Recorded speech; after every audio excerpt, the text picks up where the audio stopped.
Meeting.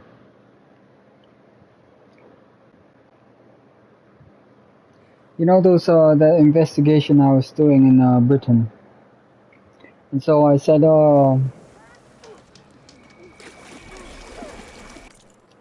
there were they have a very high number of missing people. Most of those missing people, um, the age range would be like teens within the that from 13 to like 19 they go missing. Mm, the good thing is that I was able to crack the case, so they were found. Mm. Why did I say that? Mm. So all the missing people they were found. The missing people from Britain, they were all found. They were not harmed. They were not touched. They are safe and sound.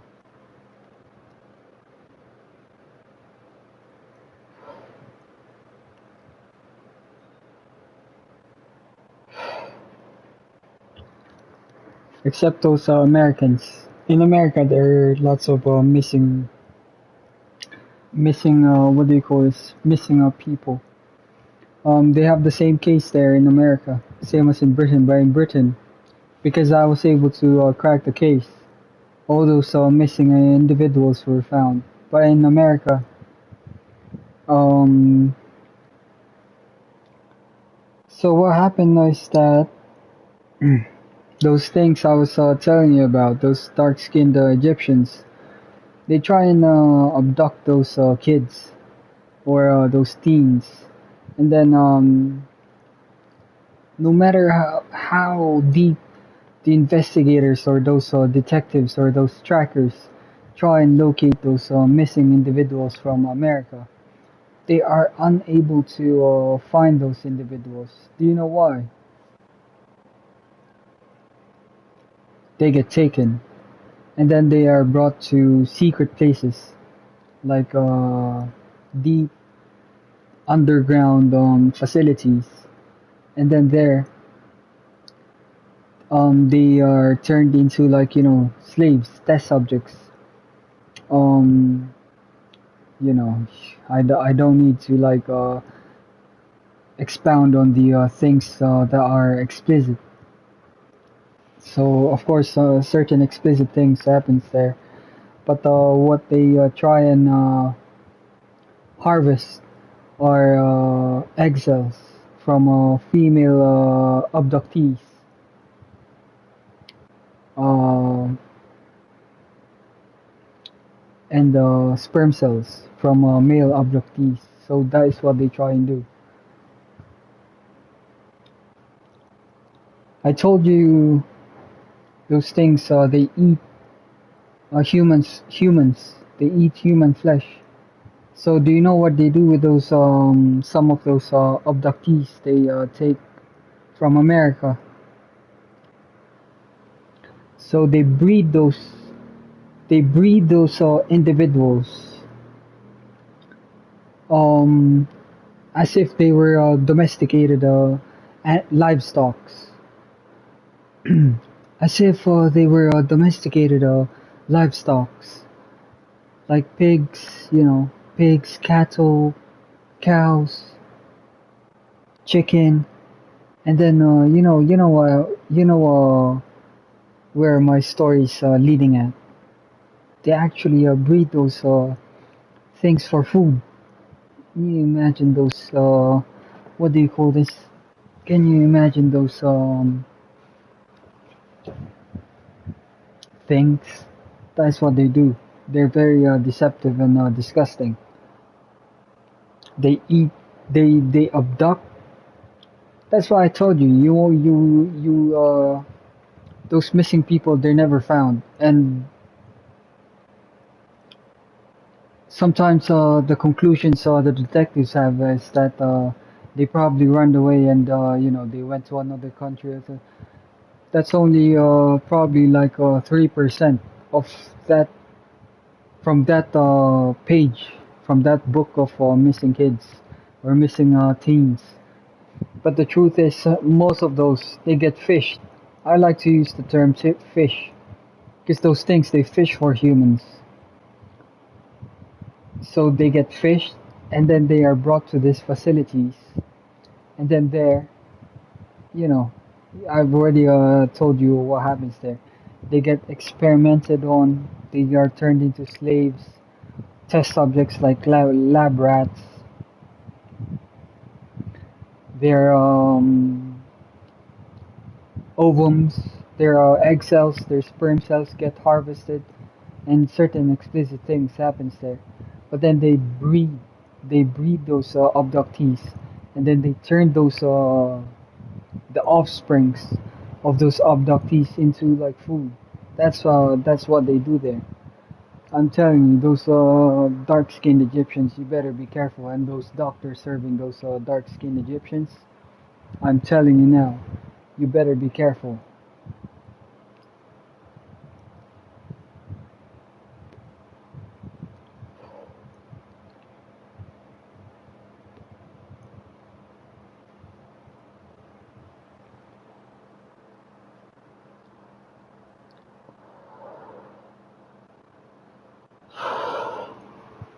That is uh, that is one conclusion of the investigation I had been I've done. So be very careful. Let me just make some coffee, because I woke up very early, and I still feel like what do you call this? I'm still not in the mood to play, but let me just have one more coffee and then I play without stopping. Only when I'm gonna sleep.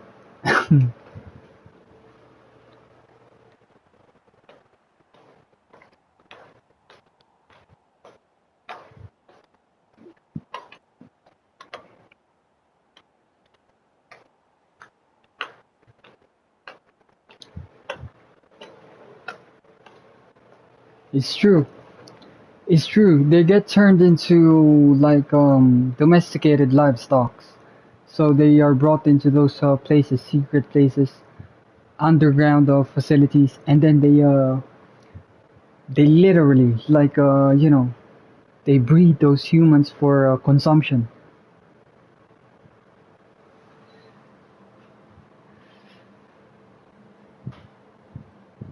Hmm.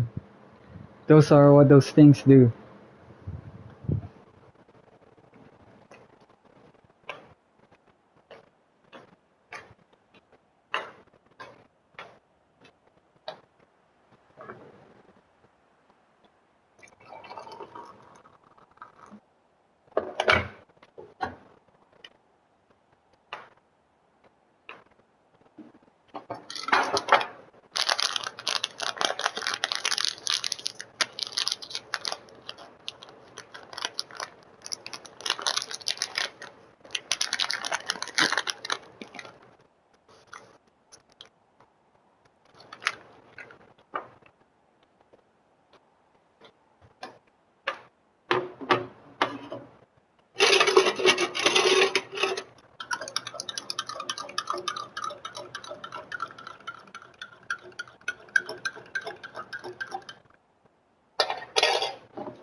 Ah,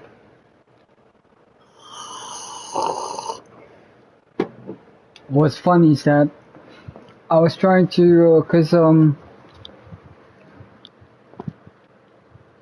of the organizations I'm in, they fish for those things. Those things that fish for humans, we fish for those things.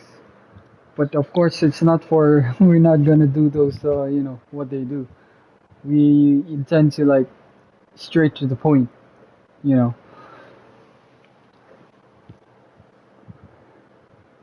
So before I started playing again, I was trying to fish again.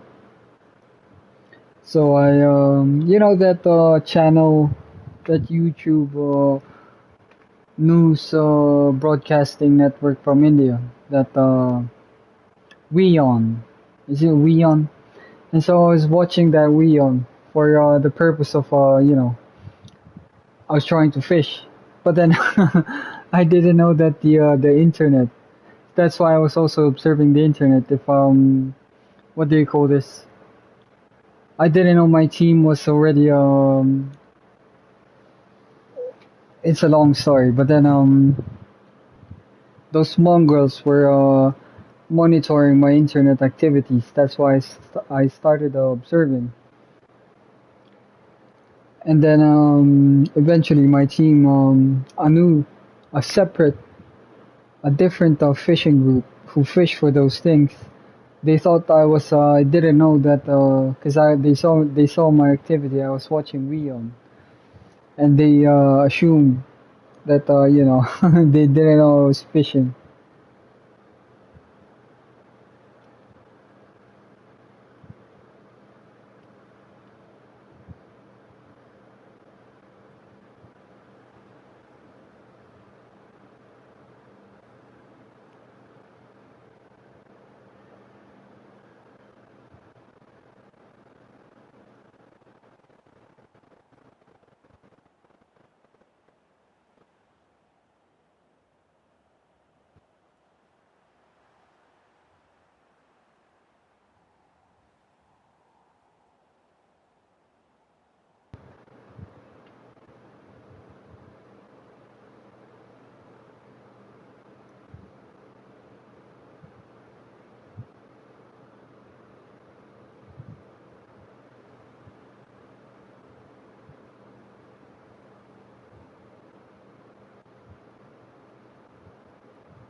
It's a very cool reality, one of those hidden realities, that fishing reality. I like to call it fishing reality.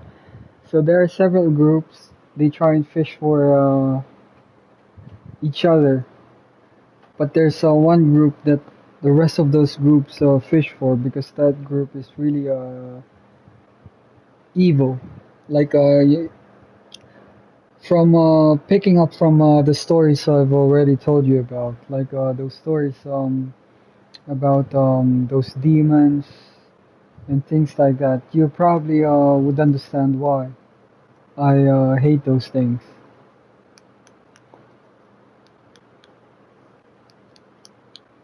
You know, in probably if someone from Europe or someone who had worked at in Britain, when they target you, those things, even though you're doing the right thing, they're gonna make you feel that you're doing the wrong things. Um, for example, I'll give you a very good example.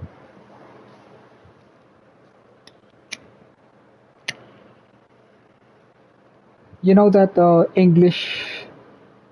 International English Language Testing System, IELTS.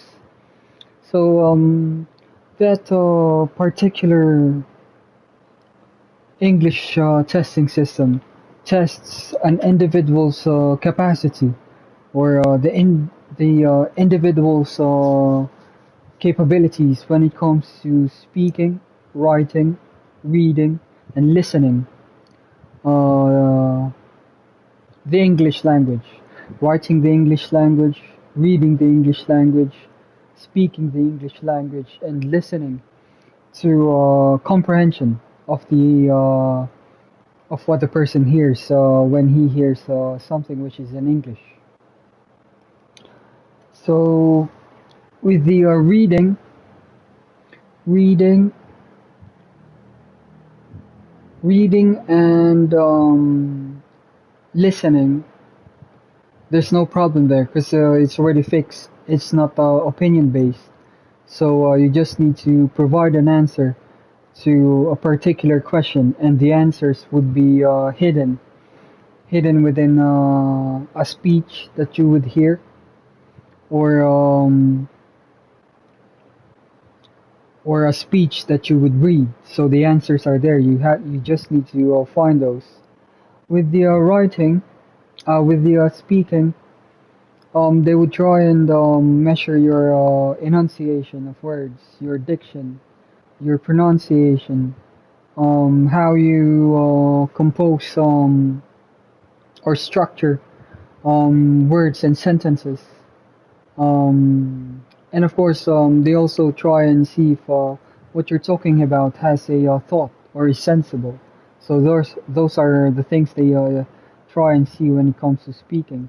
So your thought could be far from the context or outside the context, but you might sound, but how you speak and how you sounds like your English or your local or your what do you call this? The first dialect you've learned has been neutralized, and it doesn't disturb how you speak English, so you're able to pronounce, enunciate words properly. Then your score would be high for for the speaking part. But then for the writing part, this is when how it becomes very tricky. It's opinionated. So, for example, you wrote something which is, in your opinion, which is what do you call this? You think is right, and is actually a very good essay. It's almost like in an essay form. And now the checker checks the that essay, that aspect of the IELTS, which is writing. And let's say, for example, even though your opinions is right, and the test and the checker does not like you, that checker will give you. There is a probability that the checker would give you a very low score just because the checker does not like you, and the checker would be able to get away with it because you couldn't just say, "Hey, that's my opinion and this and that," because it's opinion based. I don't think so. That's what the checker would just say, isn't it?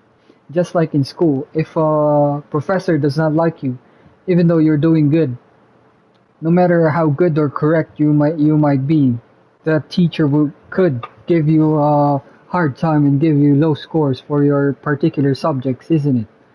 So that's how those things do things.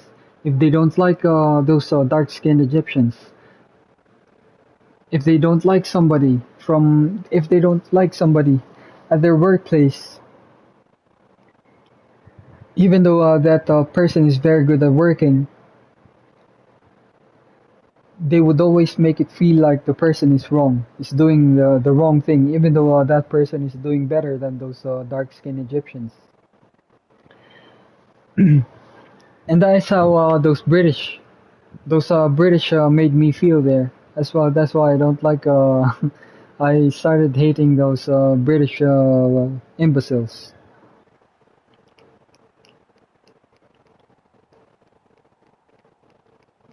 That's why those people. That's why I mentioned that those people who've already been to Britain and have worked in Britain probably know what I'm talking about. That when they don't like somebody, even though that person isn't doing anything wrong and is doing things correctly, they make that person feel like they torment the person. That's what I'm trying to say. They torment the person. They try and make it feel like the person is doing the wrong things, is doing something wrong, even though he's not doing anything wrong, and he's doing the right things better than those British or those dark-skinned Egyptians. It feels terrible. Like how it feels like you get tormented like that. It feels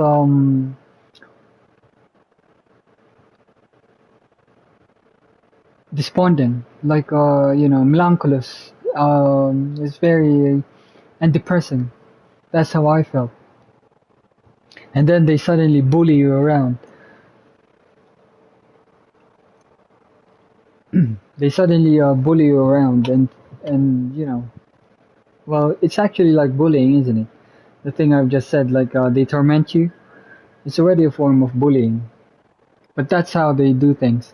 Even though you said the right thing, your opinion is correct, or you're doing nothing wrong, they would say you're doing something wrong, and your opinion is wrong. Those bastards.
Hmm.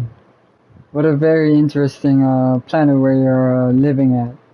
We're living on a very, very interesting planet. Some of my new friends in the past few weeks, they were asking me if, aren't you afraid, or those kinds of question. I said, I already told them that if you're gonna live life in fear, then might as well not live. If you know what I mean. There's no point when you're afraid of things, or you're living in fear. There's no point. Your happiness is not there. Um, Everything you do is dictated by that source of fear. I said, if you're gonna live in fear, just like the thing I've just mentioned, then might as well not live. So what I do is, if someone tries and threaten me, I really seriously, I threaten the person seriously, like with no joke. Like, how would you feel if I threaten you with something which is real and it's not an illusion? That's what I do. I answer it with the same thing, but it's real. There's no point. That's why I don't like, to be honest, I don't like politicians or leaders who bullies people with fear, if you know what I mean. Like, like that dumb dog who I just just because he's very envious, he tries and intimidates me and inflicts fear. I said, you just wait. I'll I'll answer you with something better. Look, I walked there. Every day in the morning I eat in the garden, the smoke pavilion. I enjoy my meals, I go back here, I play, I speak with my friends, with my wife. Nothing. You can't even do anything. That's how you live. You live with your life without fear. Because if you do, you won't be happy, isn't it? That's very simple. You don't need rocket science or a rocket scientist to explain those things. The science of happiness. What's that saying from Summum Bonum? Is that Summum Bonum? It is, I think, Summum Bonum. The pursuit of happiness. If that is one purpose in life, happiness. If you're, isn't it? Like if you're not gonna be happy, then why are you still living, isn't it? Why is there to live for if no happiness? That's why I don't like politicians and leaders who take away people's happiness. Like if the people are not doing anything wrong, if the people are not doing anything wrong, they're just enjoying themselves responsibly. Just like when you drink alcohol, you enjoy yourselves responsibly. You drink responsibly. Then why would a politician or a leader take away an individual or the people's happiness? If that politician, that is one way of filtering politicians and leaders. If they do that, that means they are working for those things. Those things that I told you about to fish for humans. Because there are certain leaders and politicians who work for those things. Those things who fish for humans. And those things, they like torturing, they like tormenting humans. Just like that English language test I told you about a while ago. They like seeing people suffer. That's why. If you know leaders who do that to their people with no sensible reason. For example, the population or the people or the individual is not doing anything wrong, and that politician is tormenting the public or inflicting fear for no reason, because only those who don't deserve life, they are the ones who who should be what do you call this, threatened. You know what I'm trying to say, like bully the bully. That's what I'm trying to say. So if there's a bully, you can actually inflict fear to to the bad bully, because there's a good bully as well. So a yin and a yang for everything, isn't it? So that means if a politician or a leader is doing that to the public without the public doing anything wrong, then that means it might be that that politician, there is a probability that that politician is working or receiving instructions from those things, those dark-skinned Egyptians and those Indians. I would tell you, because I told you, didn't I? I don't like the Bible because it's deceptive. But some of the stories in the Bible, they're just what do you call this? They were invented. Some of those stories, they are actually codes or part of the truth.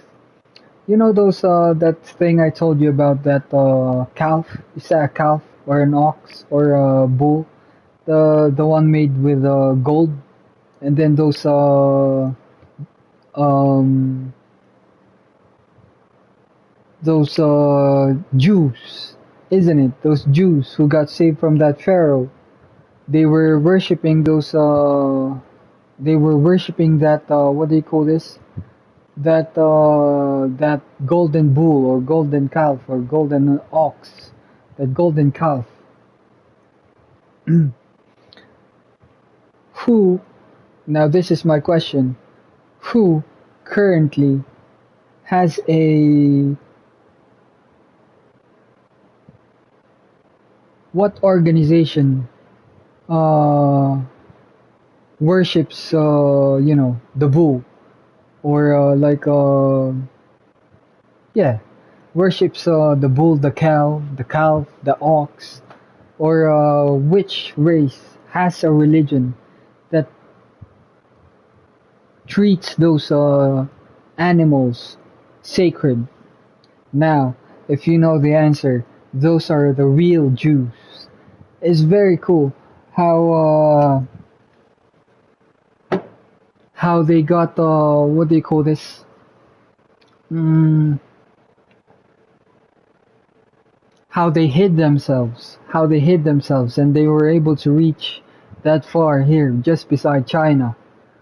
Those Hindus, those are the real Jews, isn't it?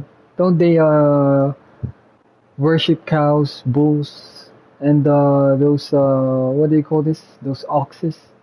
That's a hidden code in the Bible, but the Bible doesn't say that. It just gives you hints and clues to things. Those are the real Jews. Those what do you call this? Those things. Those things who fish for humans.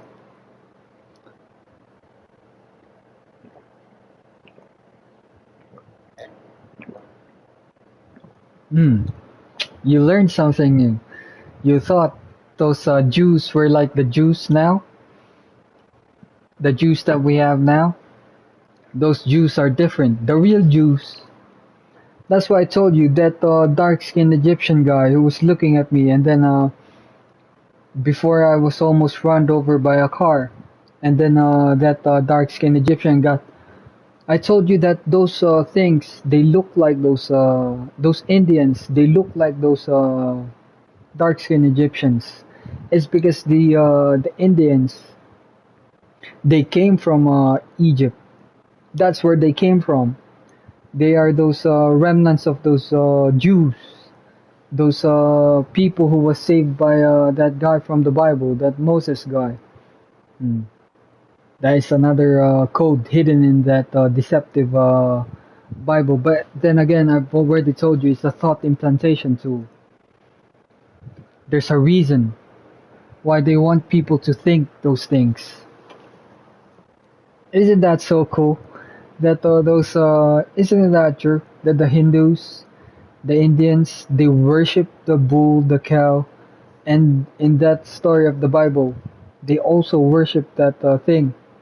And there's an organization, those Freemasons, they worship the bull as well. So that means they have a link. They have a link with that order of Solomon, because Solomon is a Jew, isn't he? It's like that's why there's that Jewish temple. It's because of that Temple of Solomon they call it. And there's this Jaba'al-Un. Is that Jaba'al-Un? Or yeah, Jaba'al-Un. Tomato potato. I don't care what the name of that deity they worship is. Jaba'al-Un. If I see that Jaba'al-Un, I'll slap his what do you call this? His head clean off as well. Those Freemasons, they worship that bull as well. So now you can see the connection between these organizations, the Jewish religion, and then the real Jews, and then those dark-skinned Egyptians, and then Freemasonry. It could be that that's already classified. I'm not gonna tell you about those other investigations I've had. But then yeah, those are some of the things I've been investigating. And you would see so many deceptions and things like that. That's why I really like the ancient order, the grand ancient order I am in. That is the what do you call this? That is the one true order. Wow. So yeah, that's so cool. You've learned something again. Hmm. They wouldn't say that. Would you find that in YouTube? Like try searching that the real Jews are the Indians, and that the Indians they came from Egypt and they migrated to a new place. That's why they look like those. You don't know that, so you wouldn't find that in the internet. in those things. But is it not true that the Indians they worship bulls, cows, and those oxes and cows? They treat those sacred. And in that Bible, there's that part of that Bible, that story about Jews worshiping what do you call this? Those things. I mean those animals. That animal made out of gold. That's why you can see those Indians. They like gold as well, don't they? Like they really like gold. Like have you seen an Indian? They isn't it? They have like gold rings, gold whatsoever. They like gold. They are promoting this materialism, like being people need to be materialistic in a sense. That is their thought, one of their thought implantation scripts.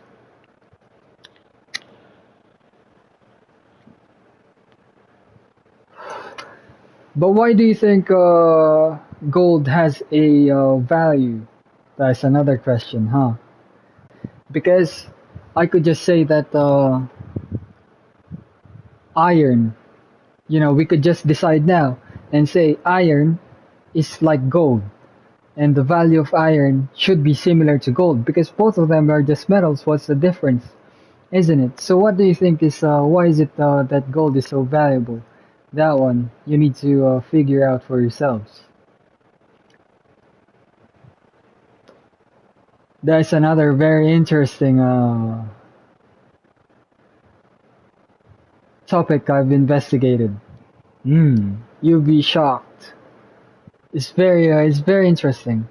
Very, very interesting. If you are on the right path and your thoughts are correct, it would open this very, very fascinating part of the truth that we're living at. This existence. It's very fascinating.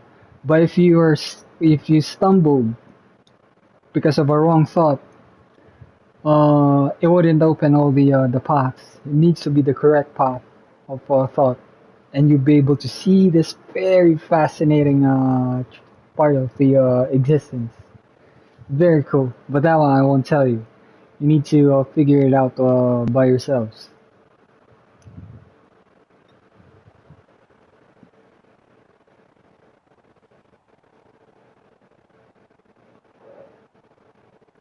Is that not true? That that they only decided that gold should have value in the past. Why is it that people treat gold so highly? Isn't it? They look at it very highly. They value it, and well, in fact, it's only metal, similar to um, it's it's only a precious ore, similar to seven. You could just what do you call this? Imagine if they said that iron was gold in the past, so everybody would what do you call this would be mining iron and trading iron just like how they trade gold now, instead of how they trade gold now. If you know what I'm trying to say. So why do you think they chose gold instead?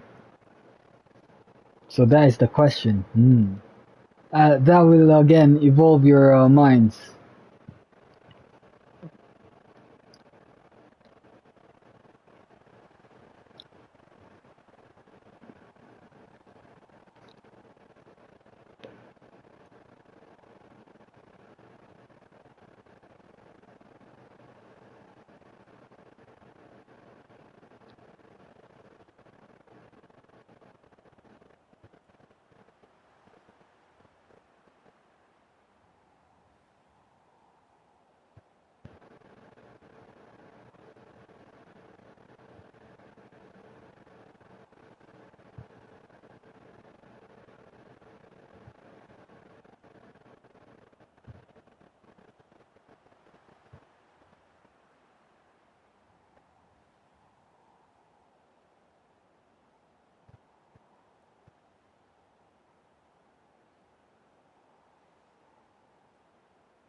I'll be playing now. Sorry about that. I was just I wasn't still in the mood to play, so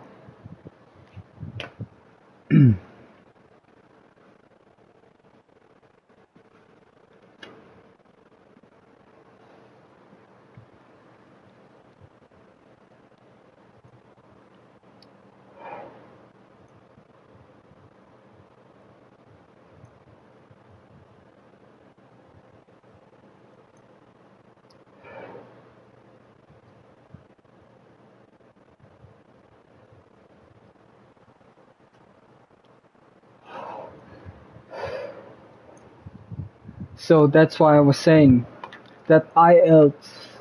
What do you call this? Before I continue with my session, that IELTS thing. It's also a business. You know what I'm trying to say? They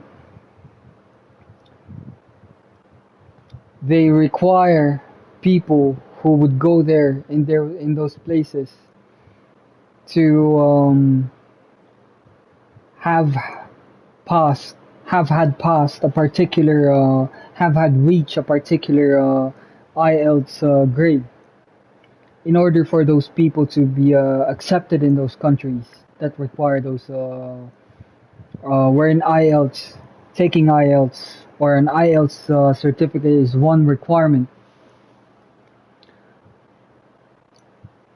But then as part of that one, that's why they have control.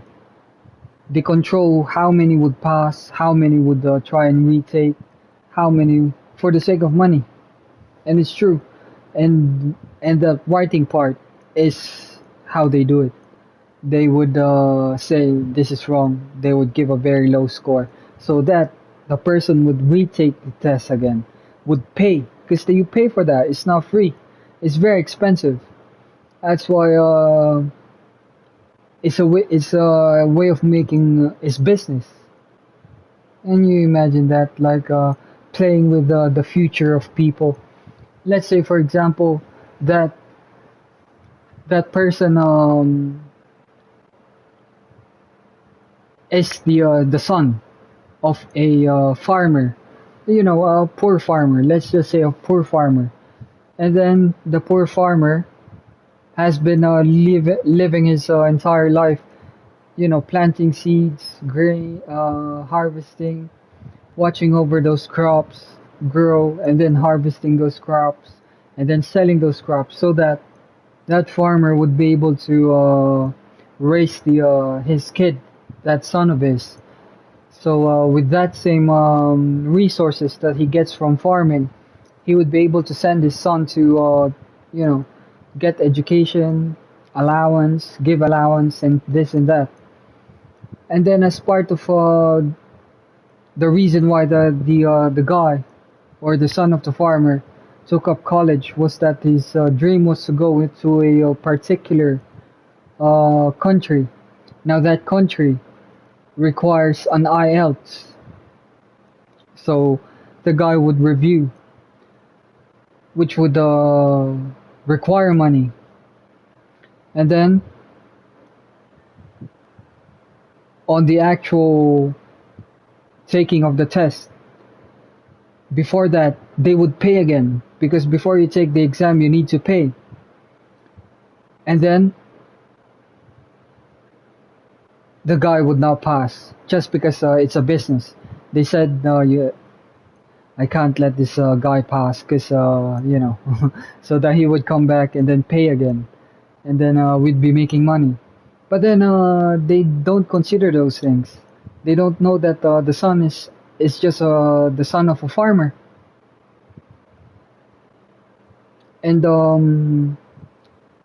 the reason why he's going to that country is to make money, so that you know his family he could send money to his family and live. But they don't consider those things. They don't see those things. They only see the you know how to make money. That's what's important. They don't care about those. They don't care about those. What do you call this? They're not subjective. They're only objective, and their objective is to make money. but they're not subjective. The subject being the test taker, who is only the son of who is a sorry for using only, who is the son of a farmer who's having a hard time, who doesn't own the farmlands and is only and is farming. And of course, I'm not belittling the farmers, because farmers are very are one of the most important what do you call this, integral individuals that compose the our civilization. The farmers, those who produce food, they're very very important, more important than that dumb Bill Gates. One farmer, one farmer is more important than dumb Bill Gates, who's now dead. That is the truth. That's how they do things with the IELTS. That's why I see those Koreans, because Koreans, they like learning languages, especially English. The Koreans. That's why here there's so many Korean schools. I mean, yeah, English schools for Koreans. Because I think the parents of Koreans, they what do you call this?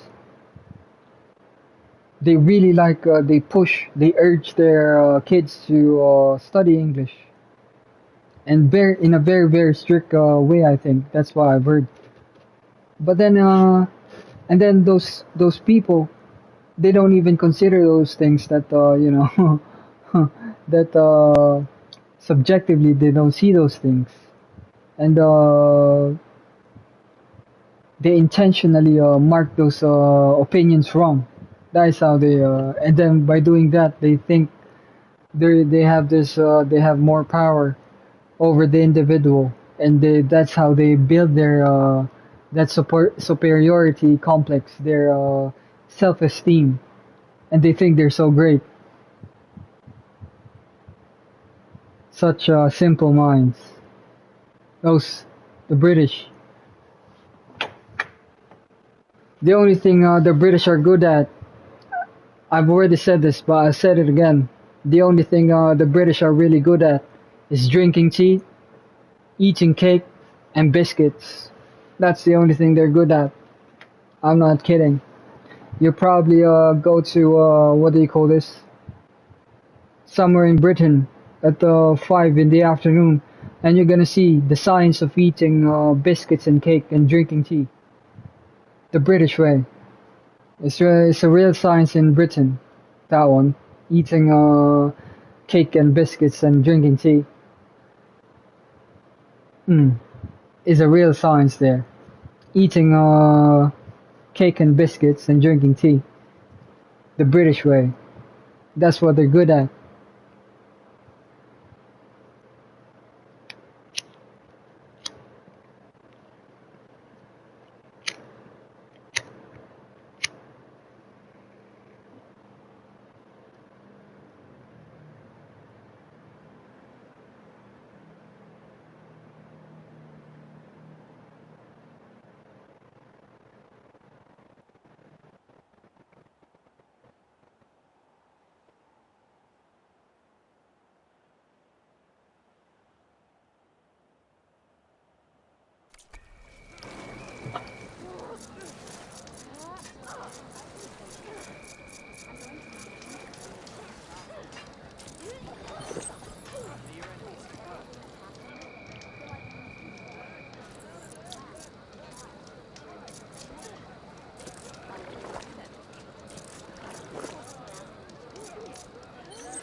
Shouldn't miss this chance to trade.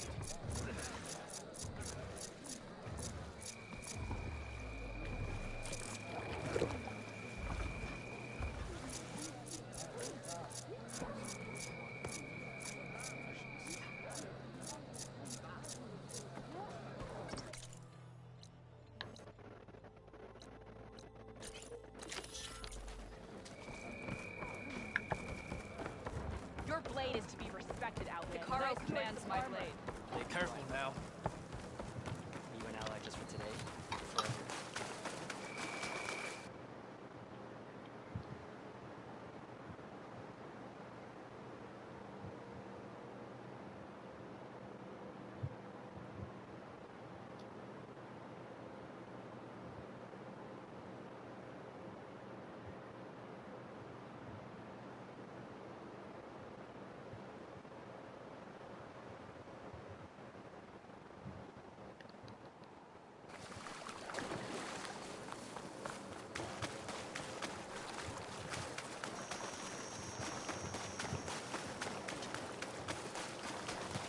Strike.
Fire's wasted on that machine.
needed that.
That metal's brittle now.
If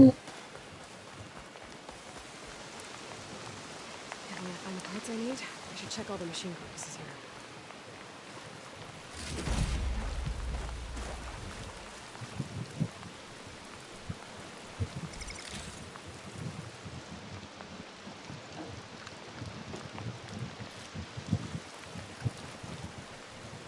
I need to find another herd and get the parts I need.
Mr. Knox might have been trying to collect this stuff when the machine attacked. I made a run for it, but didn't make it.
There's the mouth of the river. If I follow it upstream, I should find a Tekka. And the source of the poison.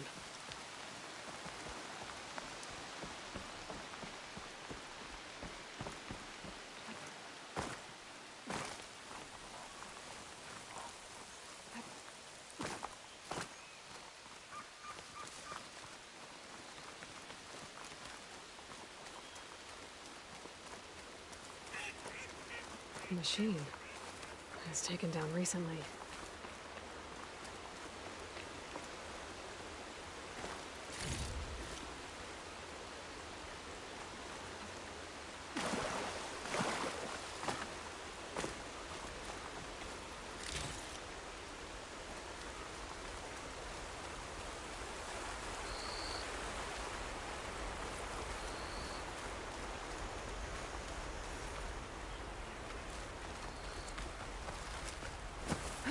Those machines couldn't have been brought down easily.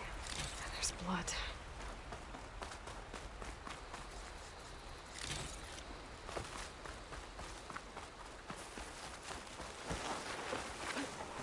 Sounds like fighting.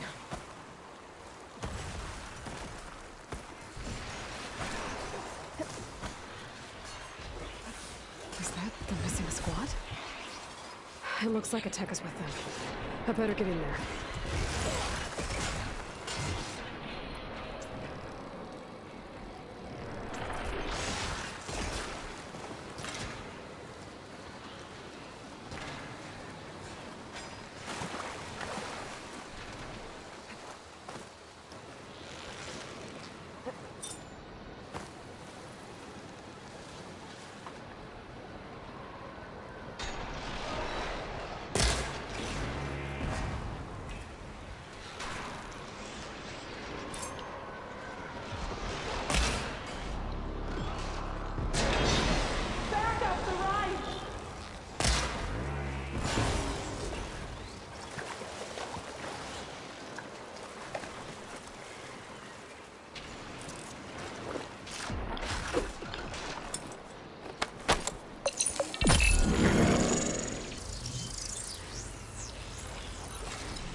Aloy, over here.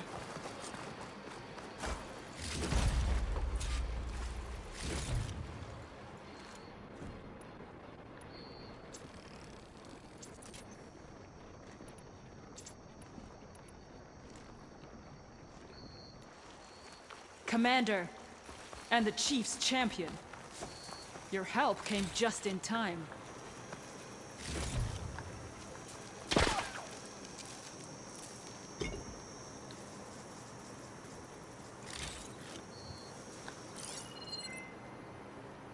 How bad are your injuries? Nothing. That won't mend.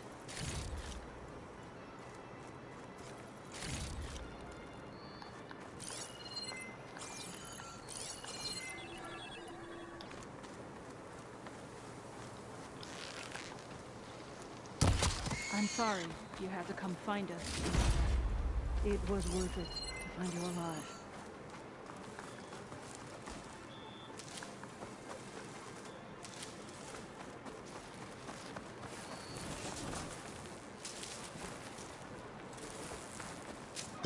Zella, is she? On the mend. She'll survive.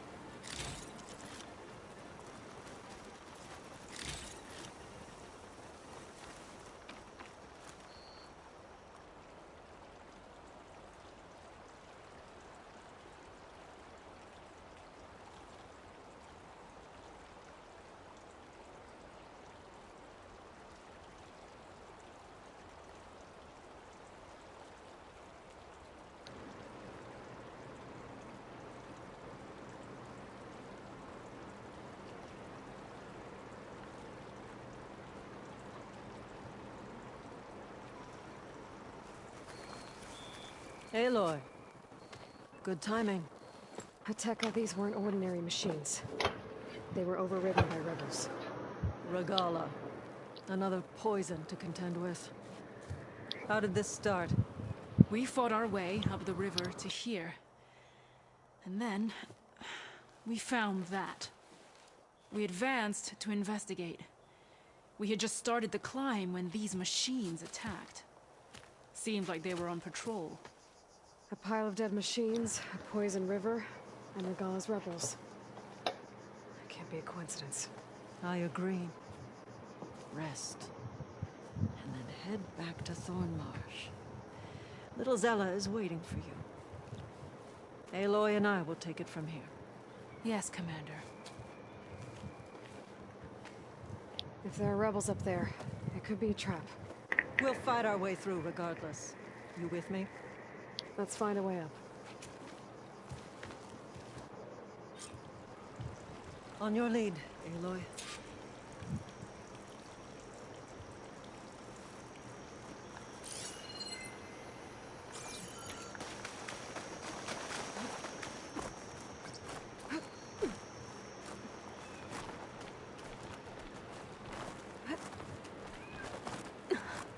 Up this way.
Dead machines.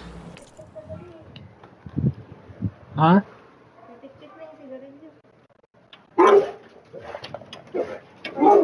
Ano yan, ma? Hmm? Ano yan, ma?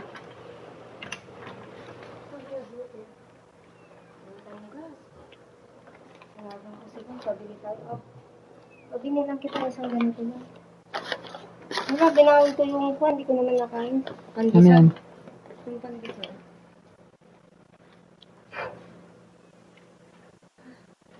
Saan ka bumili nito, ma?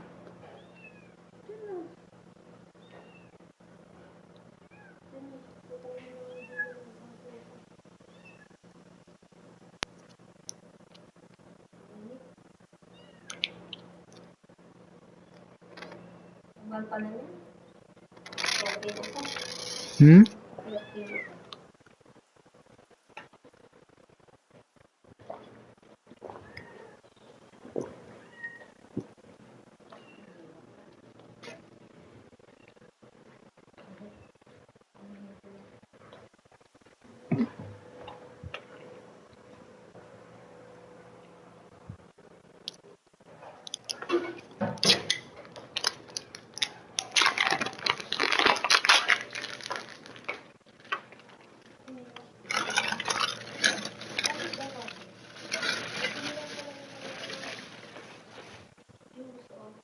Ma'am?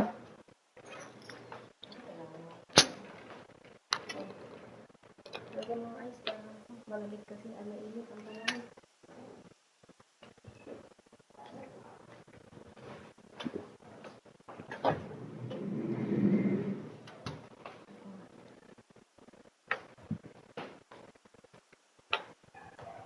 Di ka bumili ng kape, ma? Na? Brewed coffee. Hindi ako pumunta pa. Anong ulam? Kumain na ako.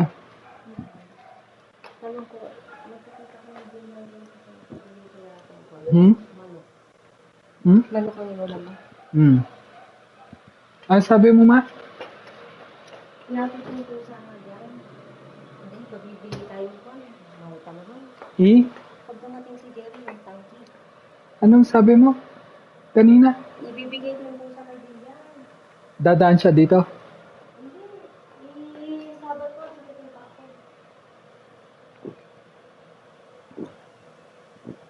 Wala tayong gas.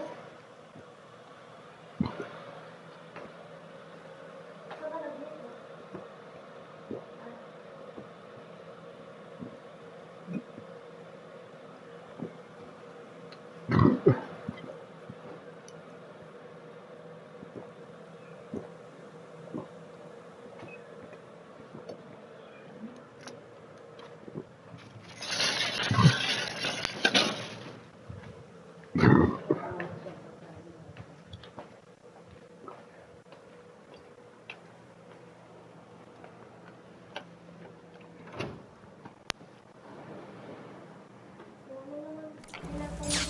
Hmm? Anong kinakain?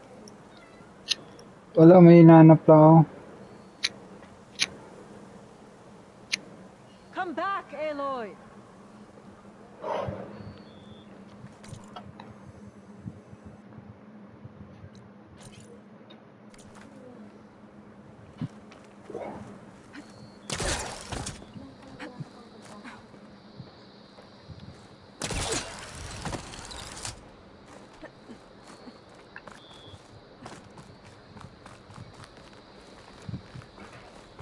It looks like we'll have to climb up the falls.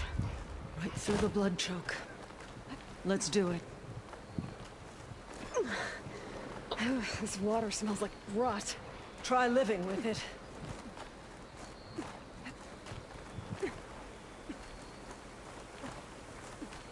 Oh, I hope this holds. So many dead machines. How?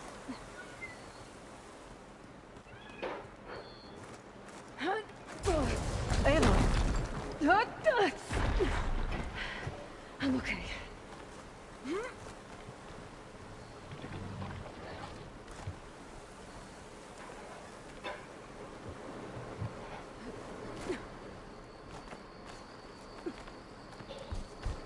Hear that? It sounds like a machine.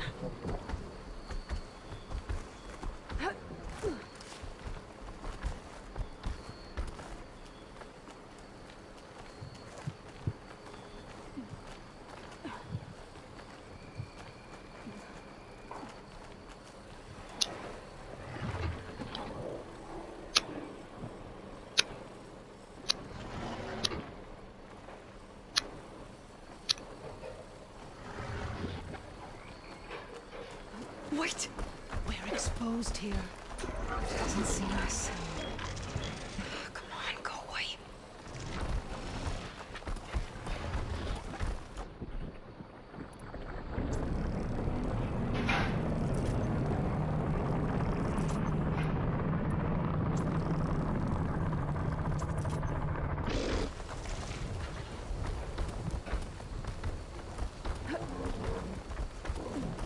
Okay.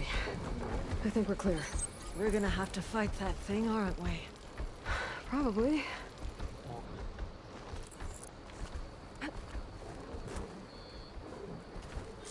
Some kind of rebel camp. So many machines. Butchered. There's fresh water coming from those falls. That dam must be blocking it. We'll have to take out the rebels first before we can deal with it. 2 against many. I could hope. Look All alive, for the soldiers. lowland. Keep an eye out for machines or lowland.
Picked up a new scar from the Battle of the Grove.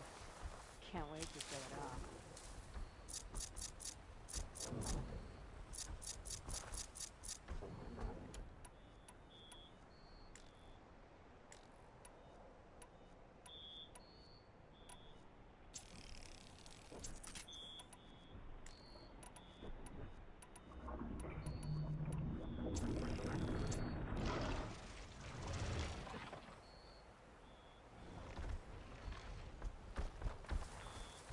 Regala will kill Takara next time.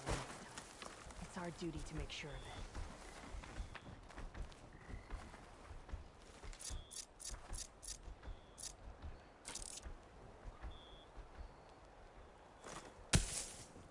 Hey!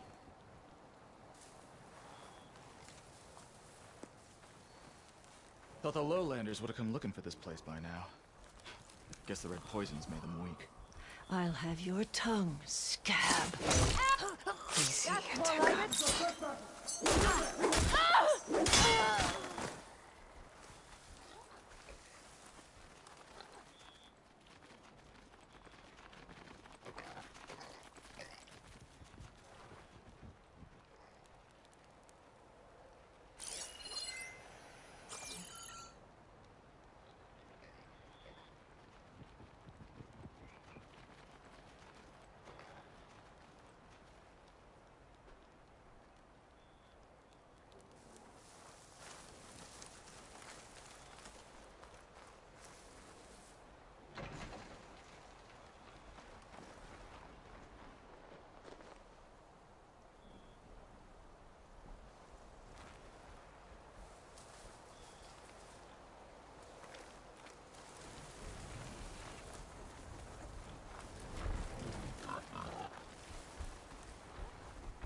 we go.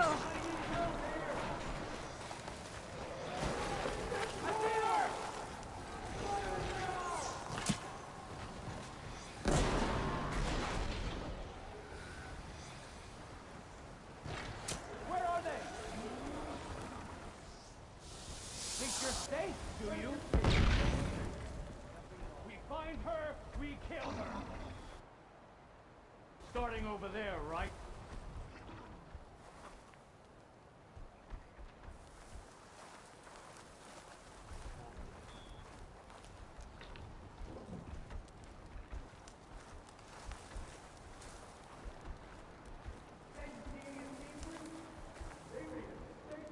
We'll find them in here.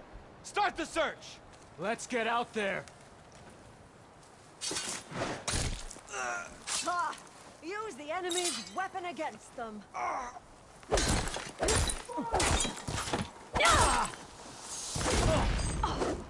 Engage that target!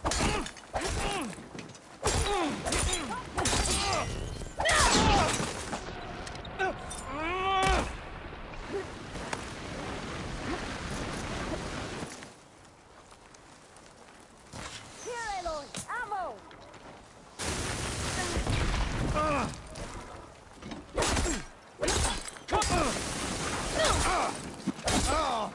This sucks for you!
Feeling better.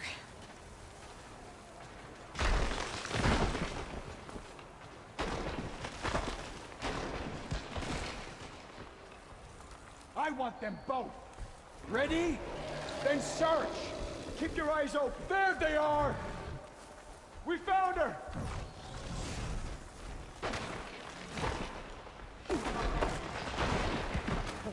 You worried about me?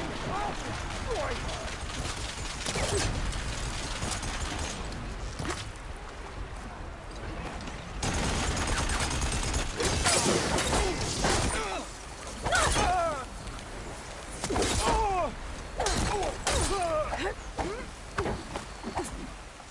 Get that Outlander!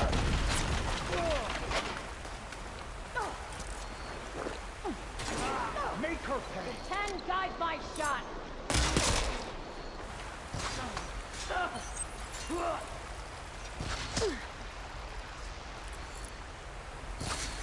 Stop her!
Don't think I can follow you there.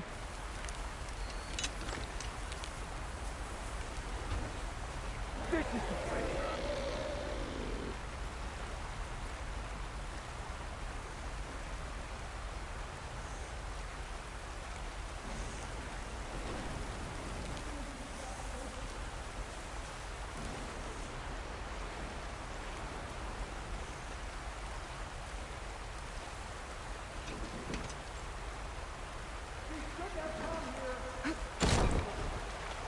I'll wait here.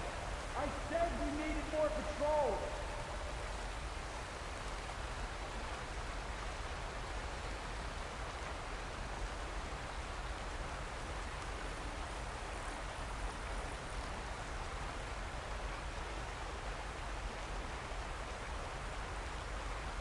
Is hiding all you're good for?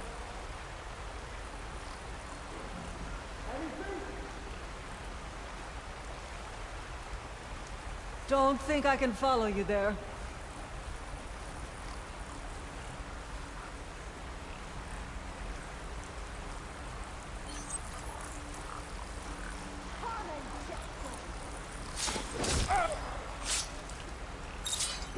Blood for blood!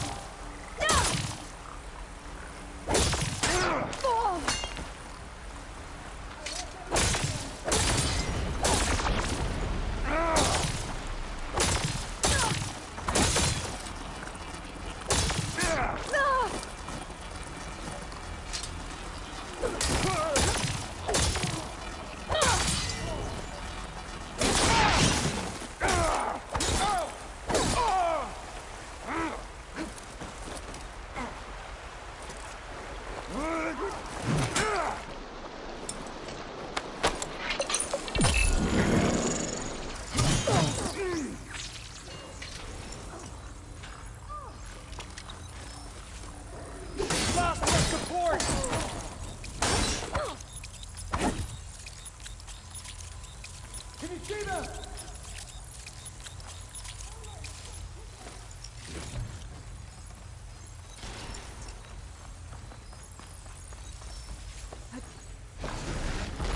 I'm down! I see the Outlander!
time to crack.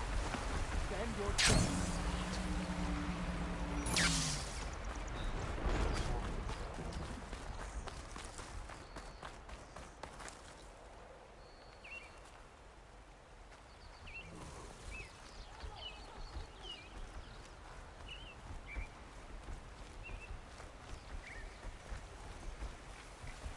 Anything?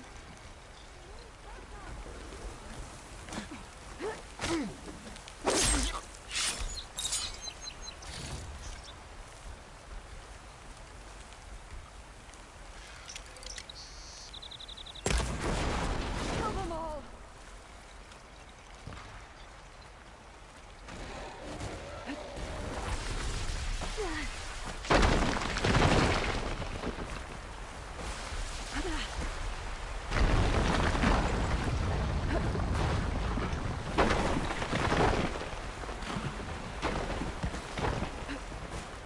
I'll wait here.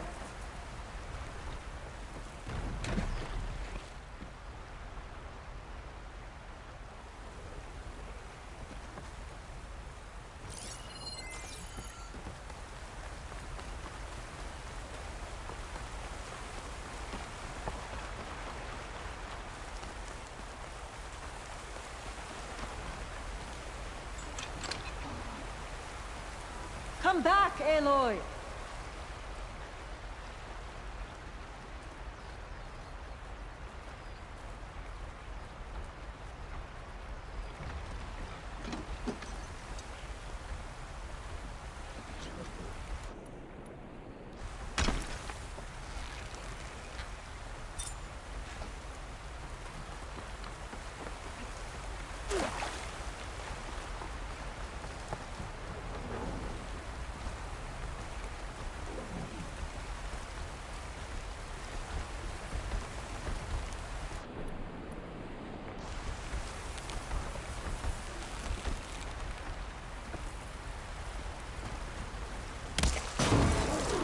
Here we go!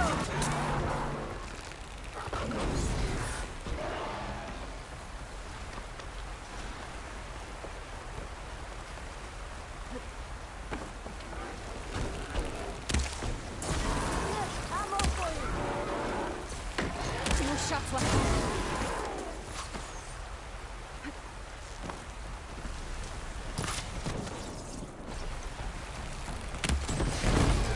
Victory is ours! In fact,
That's the last one. What were the rebels doing here? Let's find out. Have a look around. I thought I saw something over by the dam. I'll go check it out.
Stuff for the stash.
It's a machine lure.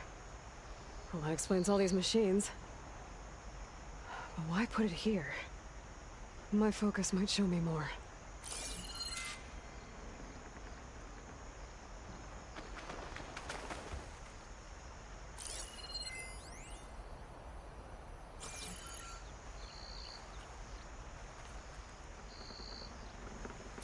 The rebels had a large operation here.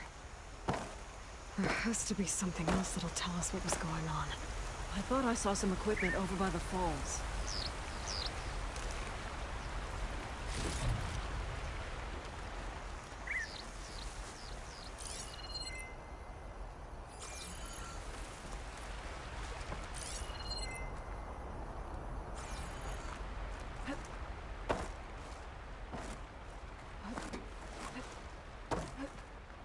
I saw some equipment on the cliffs near the falls.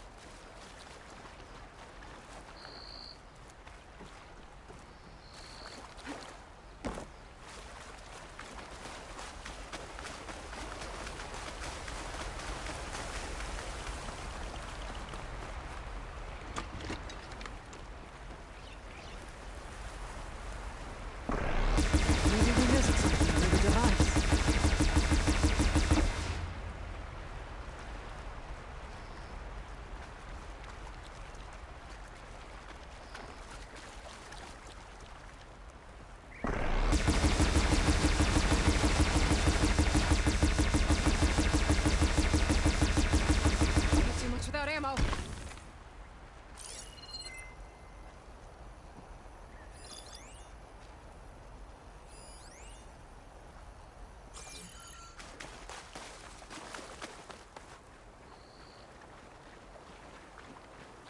Machine scrap and broken corruptor components.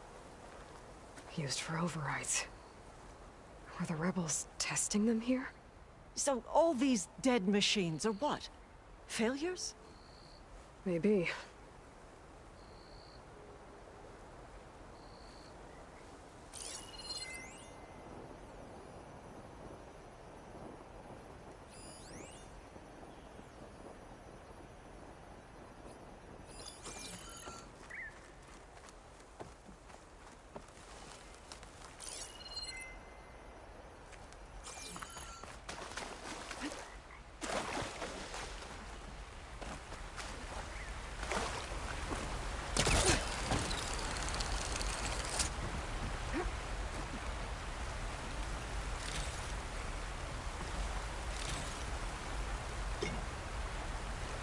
Come back, Aloy!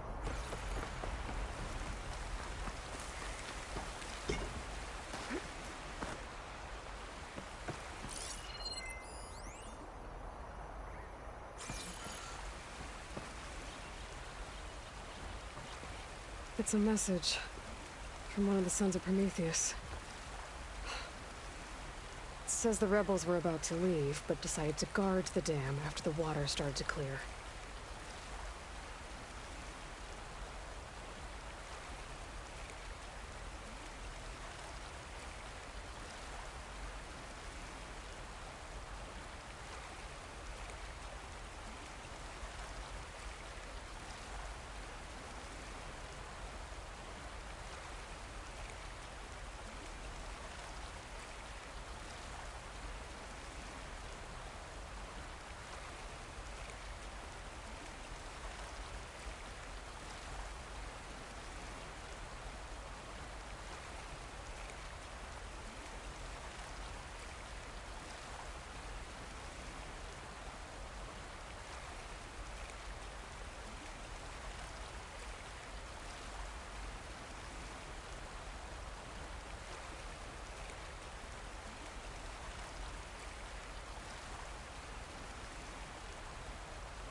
They saw an opportunity and seized it.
I'll wait here.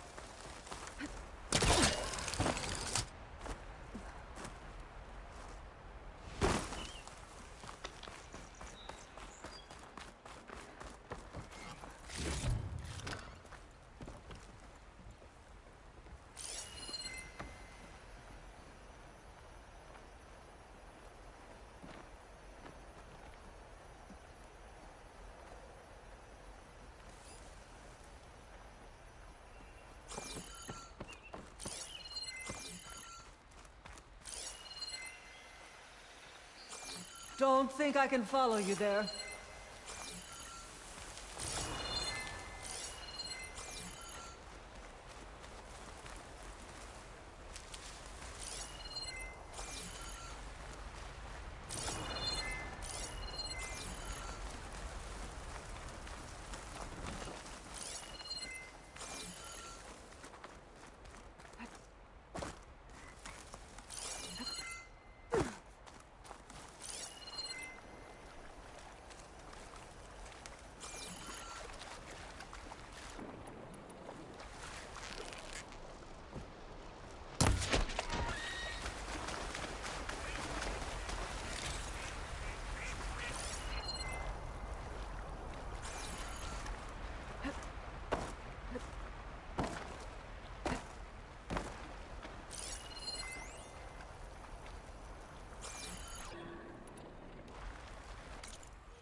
Come back, Aloy!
One hit from this thing could do a lot of damage. There's one of these at the Grove, in the arena. To put down machines. I think I know what happened. The rebels were luring machines here, so they could override them. But they couldn't get them all. So they killed some with the ballista, forming the dam. Once they realized it was blocking clean water from flushing out the blood choke, they decided to stay, protect it. Spineless cowards! Poisoning us until we waste away? The dam. Can you break it? I'll take a look. I should scan the dam. Might show me a weak point.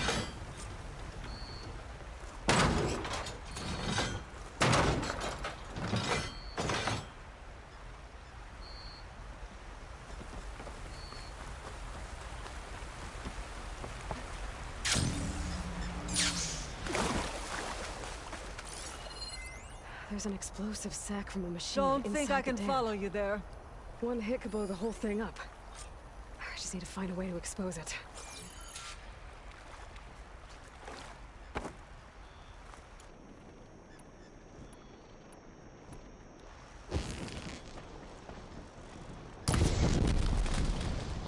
It's not making a dent.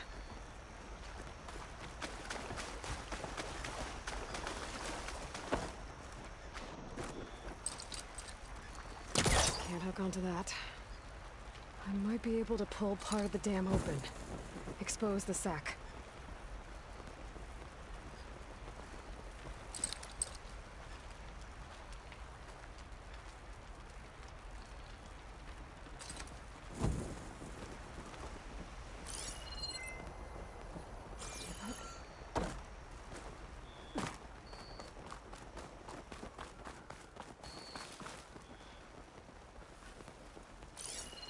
I might be able to pull part of the dam open.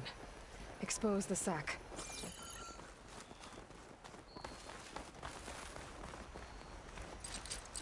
I don't think I can pull that.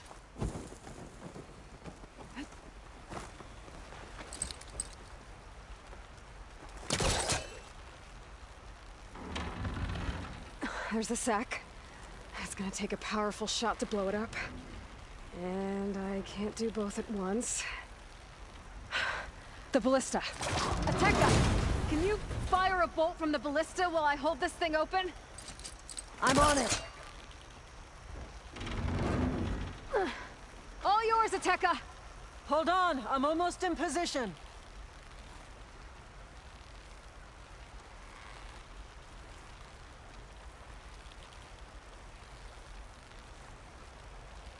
Hope this works.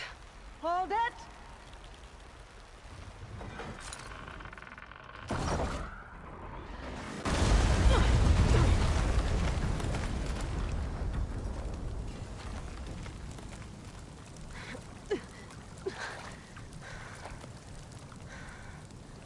Nice flying.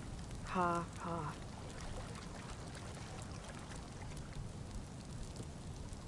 We did it.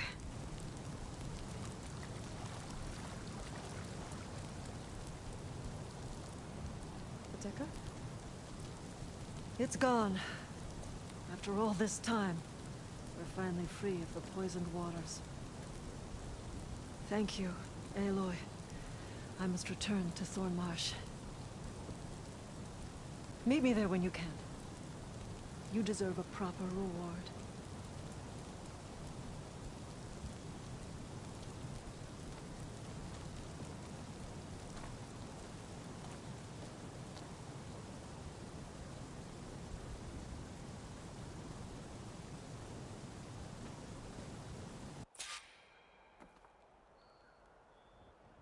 There's Thornmarsh.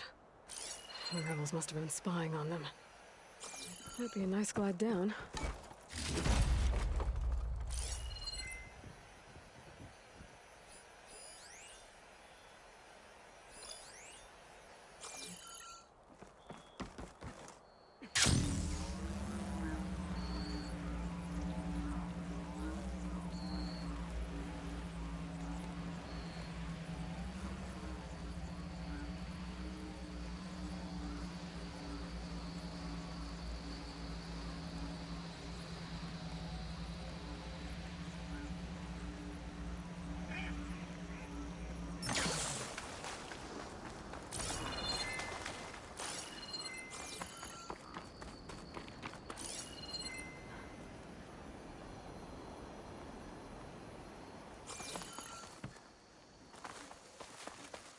Looks like the water's cleared up around here. I should find a Tekka.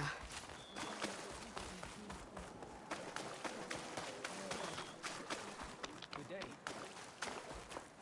Honor and strength. You've earned our trust.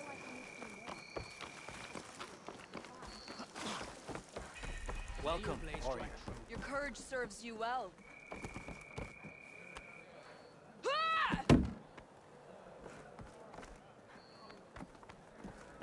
We share the same enemies, Outlander. Understood, sir.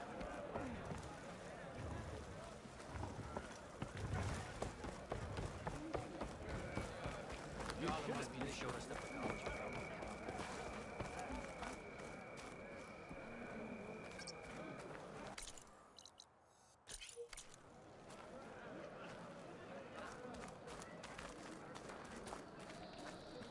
May the day bring you victory. Stand strong. Outlander, I offer you an honorable... Walk with strength. Outlander. Aloy, I was just recounting your deeds at the dam. Our deeds. We did it together. True enough. Look around. Thornmarsh is free of the blood choke.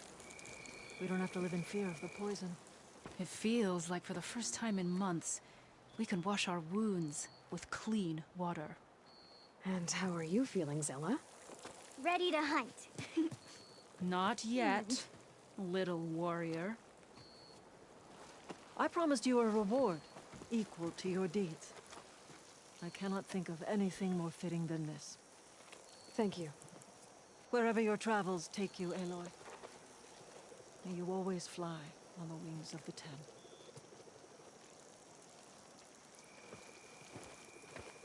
The truth of the visions were revealed by this Outlander.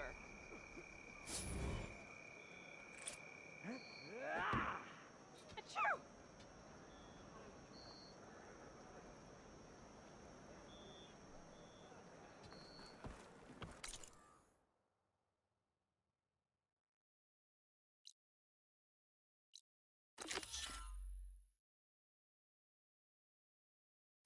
May honor call.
honor to greet you.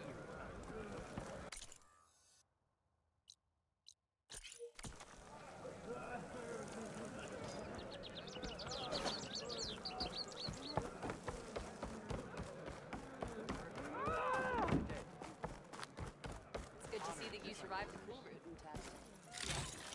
My squad's heading out soon. We'll join the rest of I know. As soon as I get leave, I'm heading over to train. Outlander, I offer you an honor.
Trade.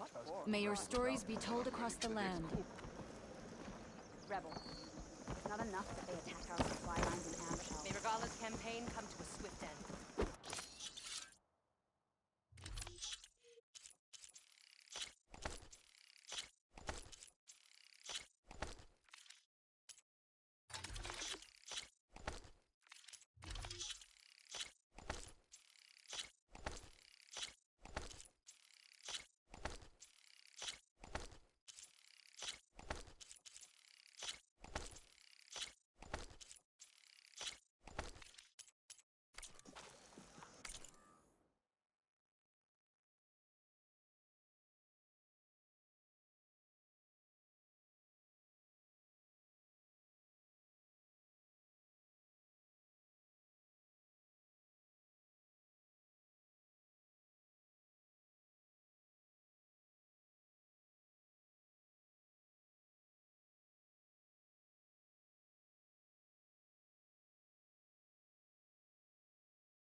Okay, time to cross the water, look for landfall, and over.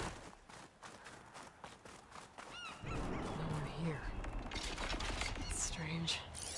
Well, nothing's stopping me from taking a boat.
Pushing me south.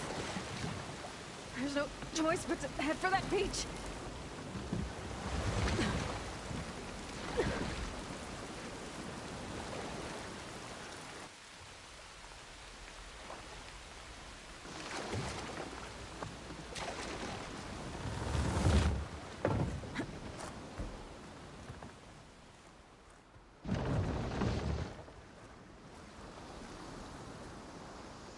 No one's guarding this side of the ferry either. Where are the Quen? They're on landfall, I guess. I better go find it. Should be to the northeast.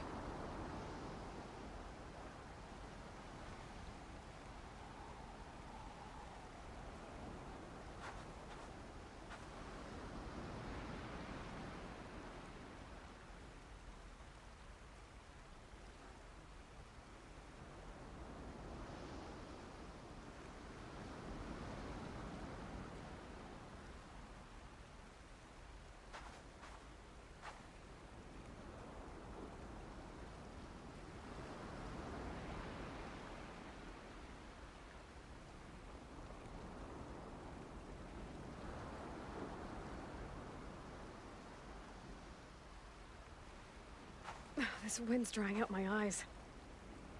I love you too, Emma. I love you.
source of that signal must be close.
Must have been the tunnel.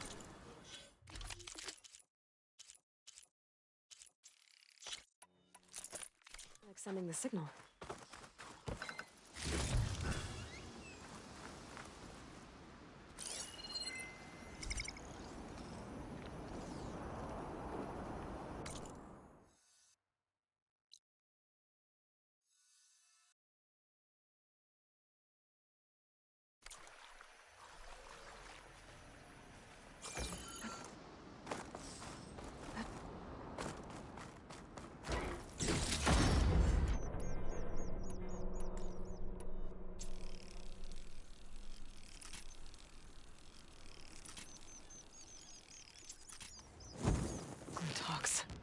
Better be careful.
So these are the ruins of San Francisco.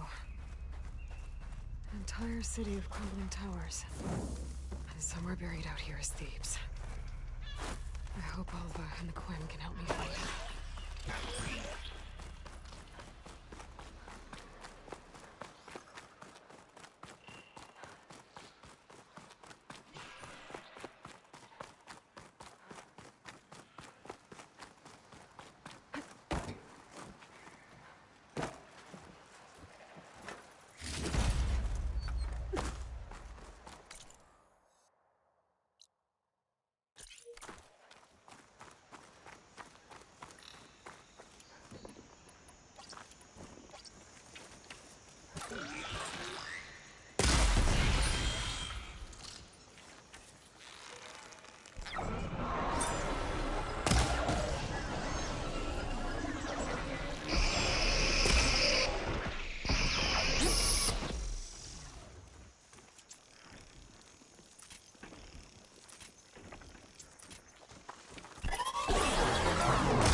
drone keeping watch on the biosphere. I should grab its data. But how am I going to get it down?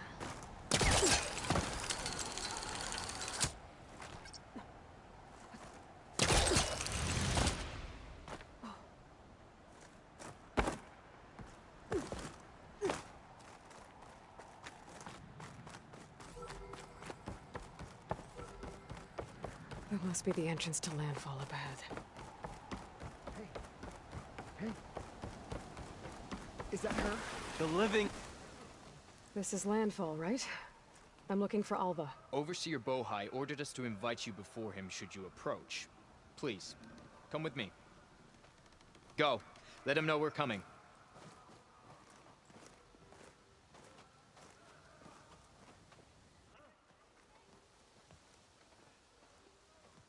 It's her! The diviner was right.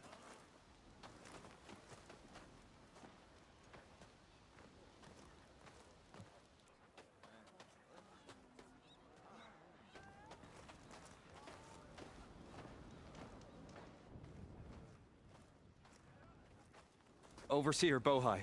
A stranger just walked through the gate. I knew Alva would not dare lie. You do look like Sobek. Is Alva here? I need to talk to her.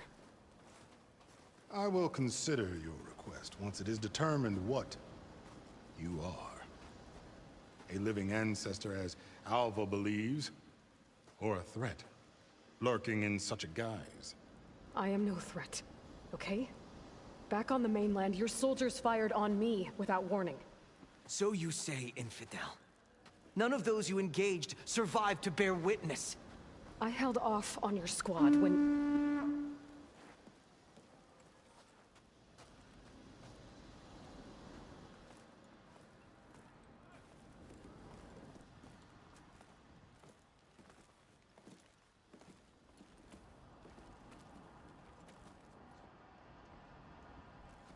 May I present our honored CO. So, here she is, our great mystery. Well, Bohai, what have you divined? What is she? A mystery indeed, my CO. How can she appear as Sobek, and yet know nothing of our ways?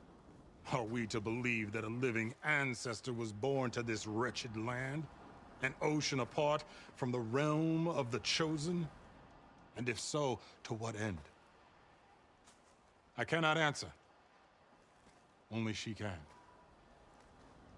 But I warn you, no falsehood will satisfy us. Now speak. Why are you here? What is your purpose? I'm looking for a place called Thebes. And what do you seek there? Alva told me a little bit about what you're after. I guess you could say I want what you want.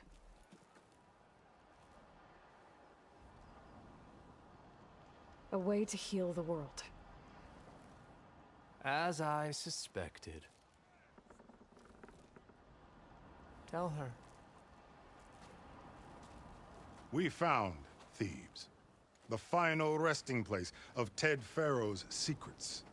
It isn't far, but the way is closed to us. Machine attacks have cut us off from the site. Diviner Alva is there, along with a complement of diggers and soldiers. Is she all right? Our scouts tell us that a machine has our people pinned behind their defenses, but they're holding out.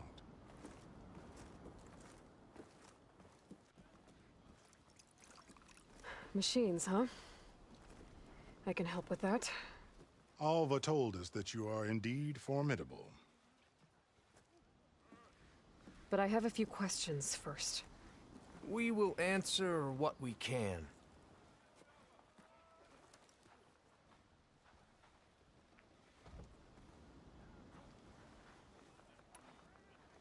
So you found Thebes. How? The ancestors revealed it to us not long after we made landfall. Almost a year ago. Through a scrap of ancient data discovered by Alva and verified by myself. It contained details about the construction of a great underground palace.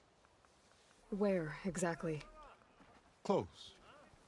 Beneath the Great Pyramid in the ruins beyond. Figures. Ted loves his pyramids. Have you been inside?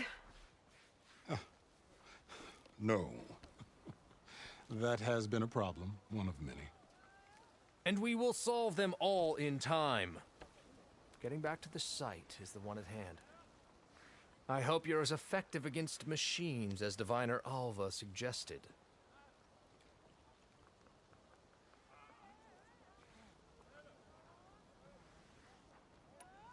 What exactly are you looking for inside Thebes? I thought Alva brought back the data you needed. We risked much to cross the ocean. Therefore, we must unearth every possible link to the legacy while we are here. Especially one as important as Thebes. We will not sail back until I have plundered its secrets. So, Alva reports to you. I was chosen by my colleagues on the Board of Overseers to supervise data retrieval on this expedition, yes. And you're in charge of the expedition? He is far more than that. You are addressing the cousin of the Emperor of the Quinn. Heir to the vast holdings of the Great Delta, the first CO in 5 generations.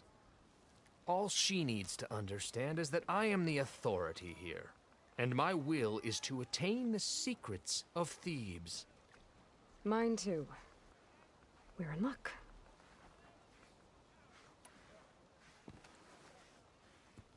You crossed the ocean on these ships?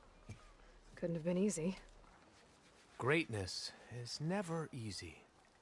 Indeed. It took 7 years just to build the flotilla. This expedition is the most important undertaking of our generation. A quest for knowledge across the gaping sea with nothing less than the fate of our tribe at stake. And none of it would have been possible without the will of the CO. The voyage was difficult. The wilds here even more so. Our sailors and soldiers have suffered much. I know that. But all for the glory of the Quen. Good to know.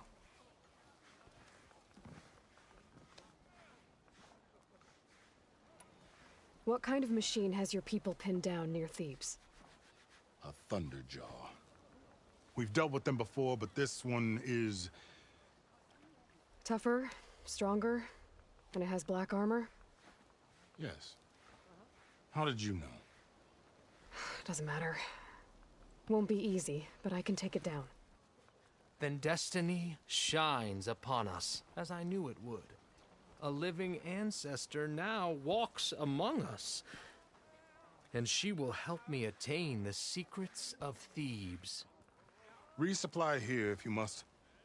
Then on to Thebes at the base of the pyramid in the ruins. We will follow when our scouts confirm you've cleared the way.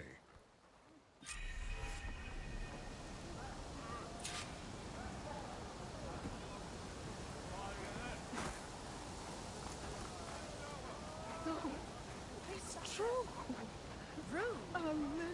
Good to formally meet. It's an unspeakable honor to meet you, ancestor.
Stash this away for later.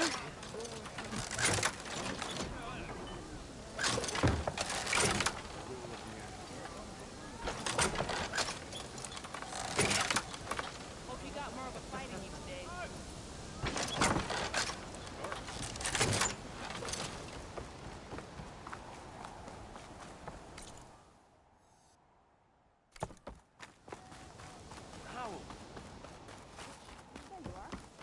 Okay. Off to the big pyramid to fight the Thunderjaw.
A barbarian!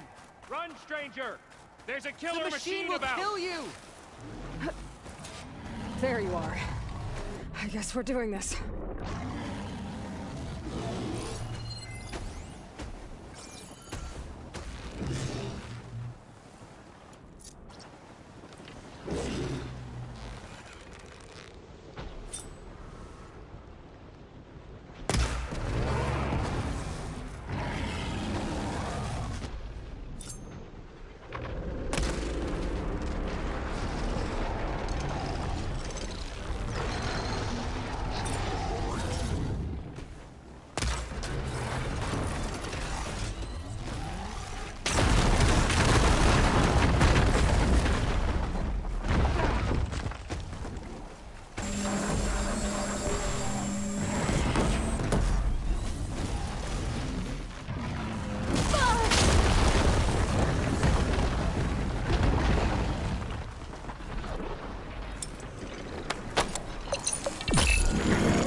Something's scrambling my focus.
Hail Machine Hunter!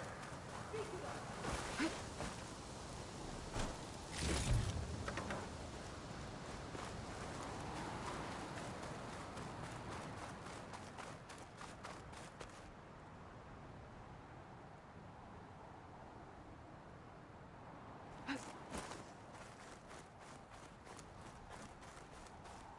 You killed that machine! Your CEO sent me. I need to speak to Alva. By all means, then. Open the gates! Aloy! Over here! You ready for guard duty? Alva, I'm glad you're okay. Oh, you got rid of that machine. But what are you doing here? There's something inside Thebes that I need. I went to landfall. I met your CEO. We came to an agreement, kind of. And you're going to help us get in? I guess so. The whole thing was a little tense. There was something off about that guy. And I don't understand what he wants from Thebes. I thought we found the data that your people needed back on the mainland. That data will take us years to sift through. The CEO wants faster results. Aloy, you have to be careful. He's... There they are! The legacy tells us that Elizabeth Sobek helped the ancestors cast aside all obstacles. And so it has been today. You have been true to your word. I'm pleased. Thebes awaits us below. Shall we?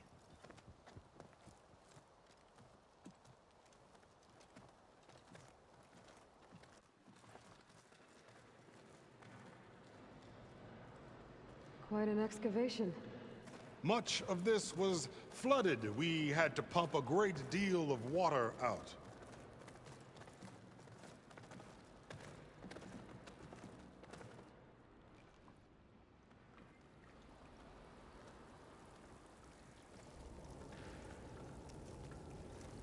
Behold, the door to Thebes. A door like no other.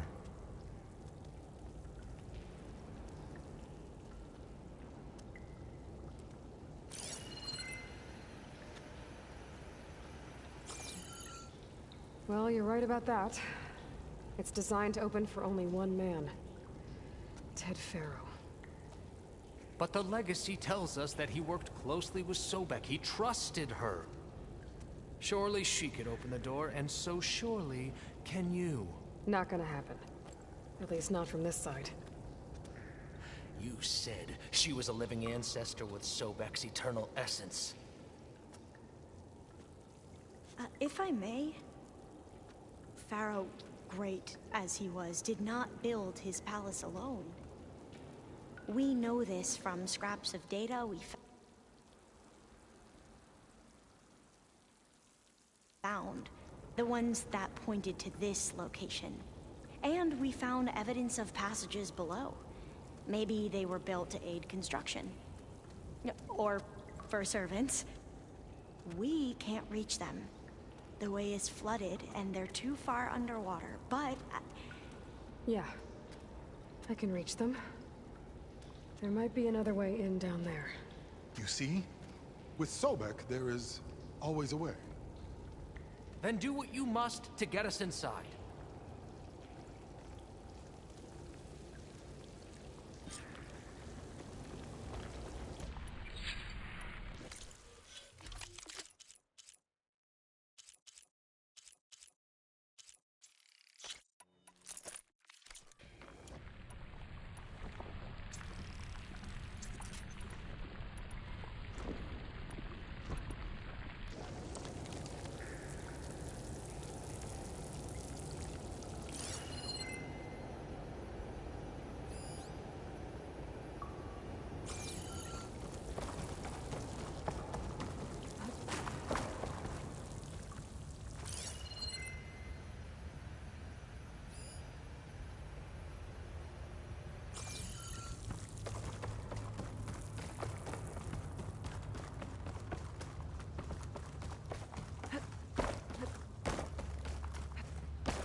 There's gotta be a way in down there. Into the water with you. Find us a way into Thieves.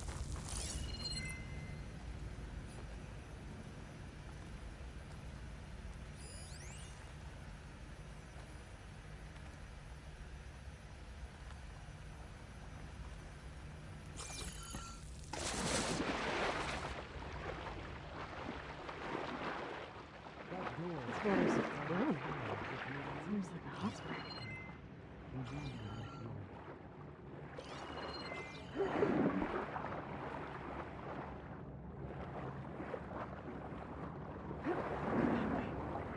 It's huge. It goes all the way down to the bottom.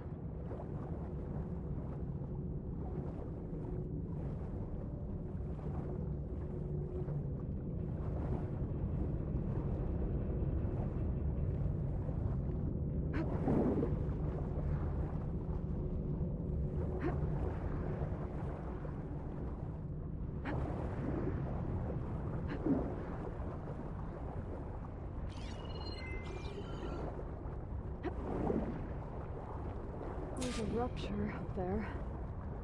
Maybe a way in.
Yeah, this could get me inside.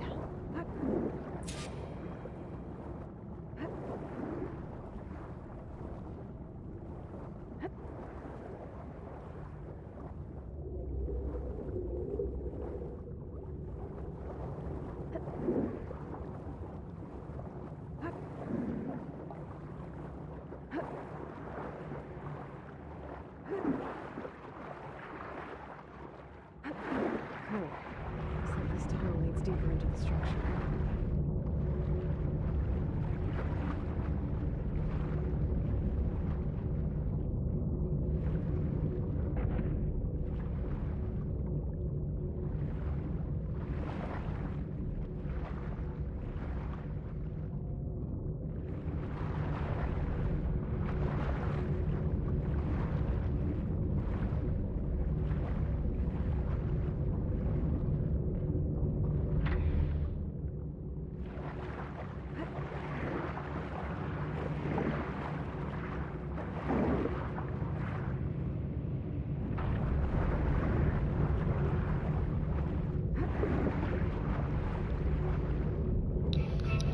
Is the force.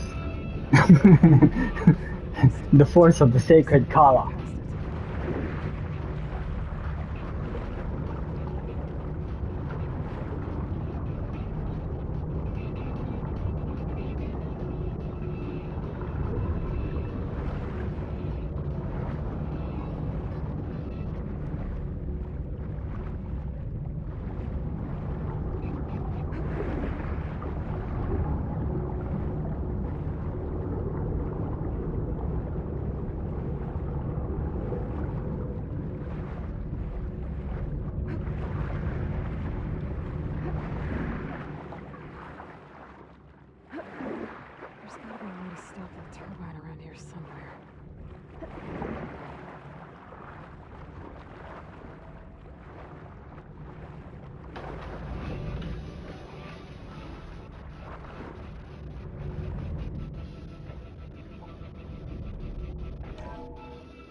stop the turbine.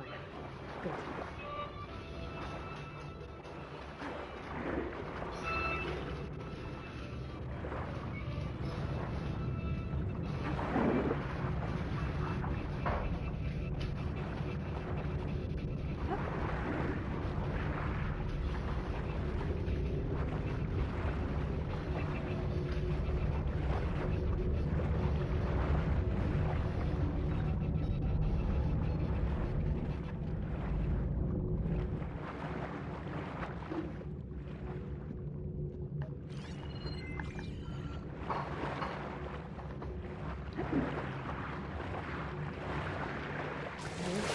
I'm inside, but how do I let the Quinn in?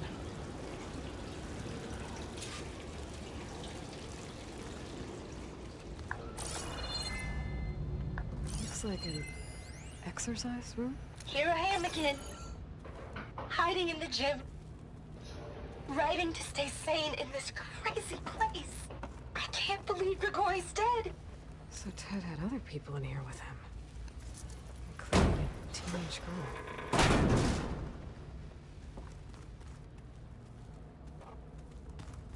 The living area.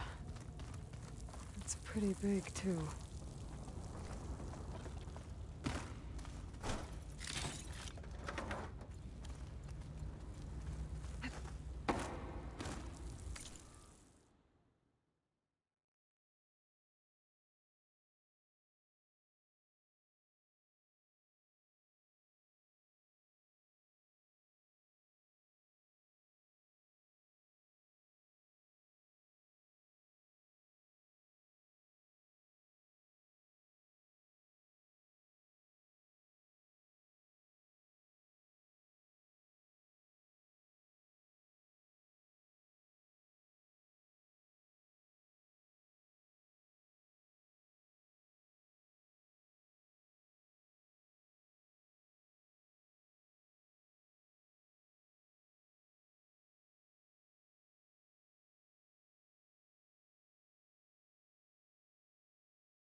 There's nothing normal about a scientist, his daughter, a guru, and well, let's face it, a harem living through the end times in a trillionaire's underground survival bunker.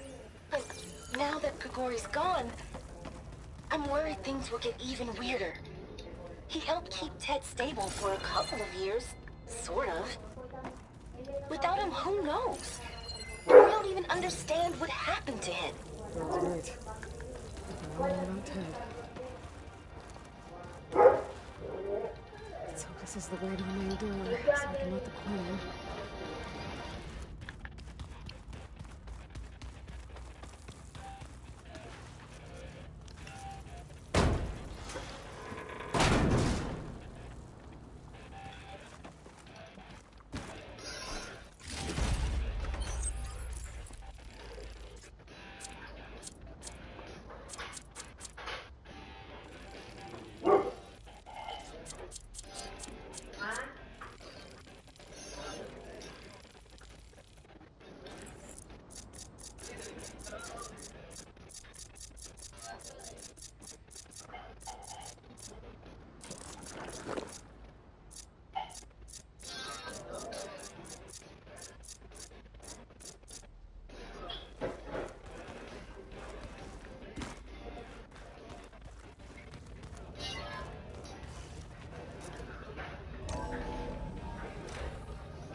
I know everyone's reeling after Grigori's, untimely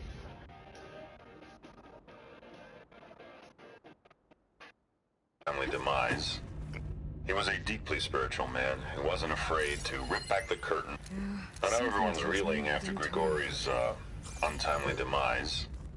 He was a deeply spiritual man who wasn't afraid to rip back the curtain and gaze where few men dare. I've asked Dr. Sumtow to, check on what happened to him.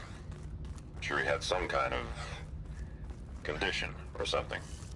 The main point is that while we certainly miss him, we will go on. Look at this place. Everything's gonna be okay. Fancy for a survival bunker. Looks like some kind of access control. Ah, good. An emergency exit function. Emergency exit.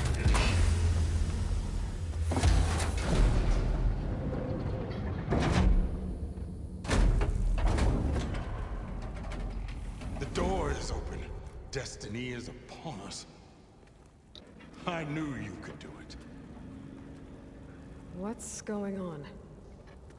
The CO is preparing to enter Thebes.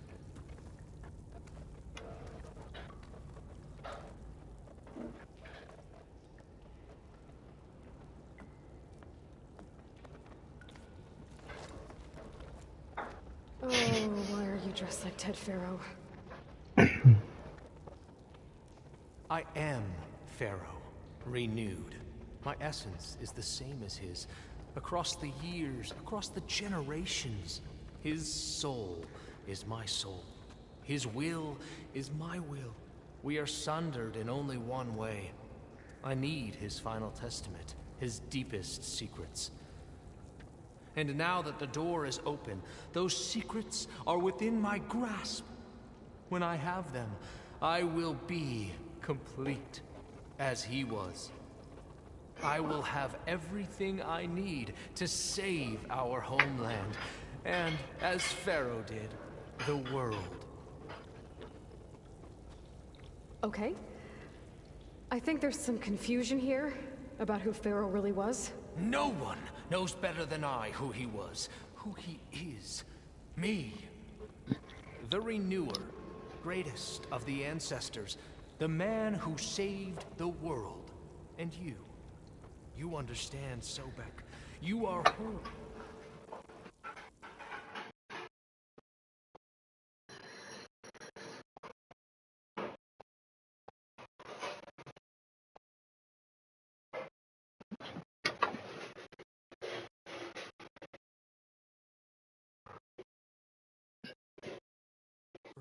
Pharaoh's harbinger, his assistant. Come, we will descend into Thebes together, as it should be.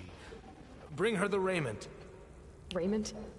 As he is Pharaoh, you are Sobek. For an occasion this momentous, shouldn't you wear proper business attire?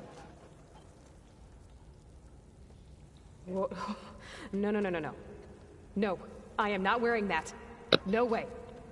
You will wear the proper attire to mark this moment. Or what? It is said Sobek valued life above all else. Is this true?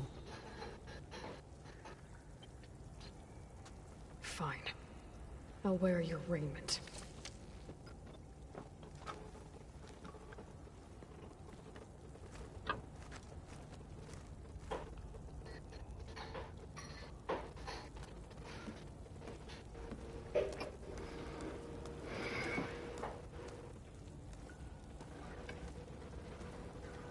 Excellent. Shall we proceed?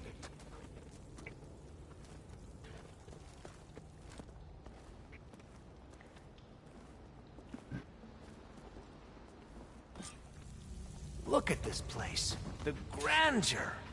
Pharaoh's domain. Simply breathtaking. Excellent. Somewhere in here, Pharaoh left his secrets. Let's go find them. Your Magnificence, perhaps we should leave guards behind to cover our exits? Indeed. Let it be done.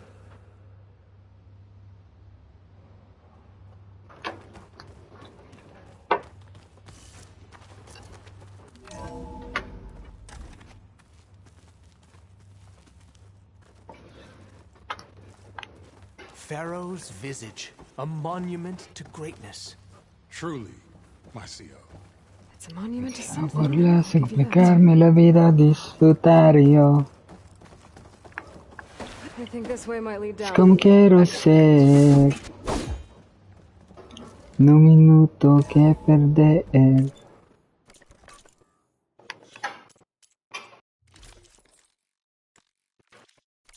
Remember every detail of his, Bohai, for posterity. It will be its own chapter in your legacy, my lord.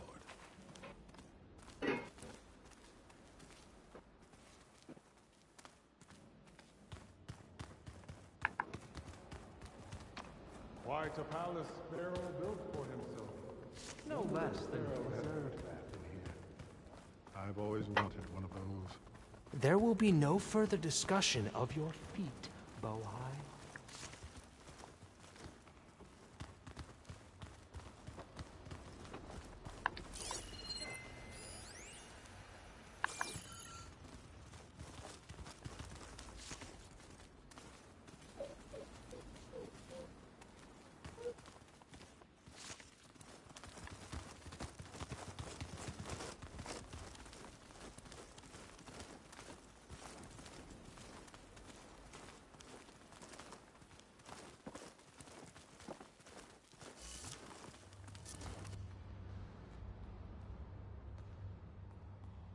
So hey, this is weird.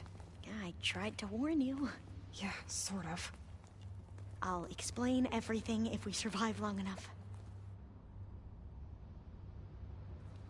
Those certainly look threatening. Huh. Statues. The guardians of Pharaoh's domain.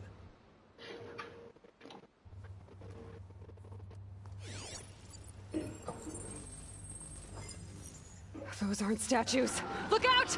Get the CO out of here. It's just us then.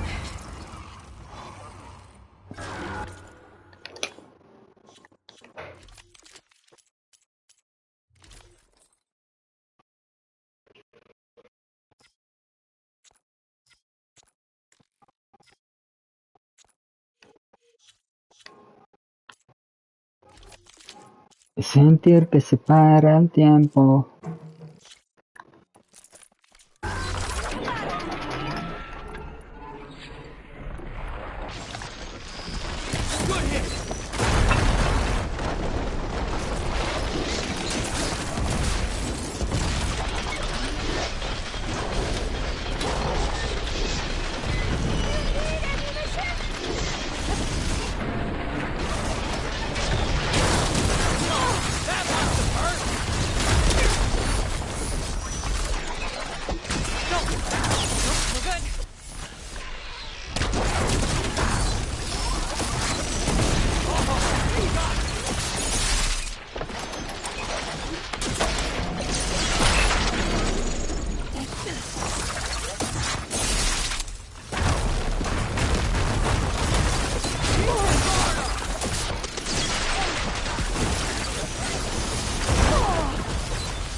Thanks. Where's Overseer Bohai? He has decided to return to the surface. A wise choice. We can't afford to lose any more diviners than necessary. So, no more delays. We must proceed.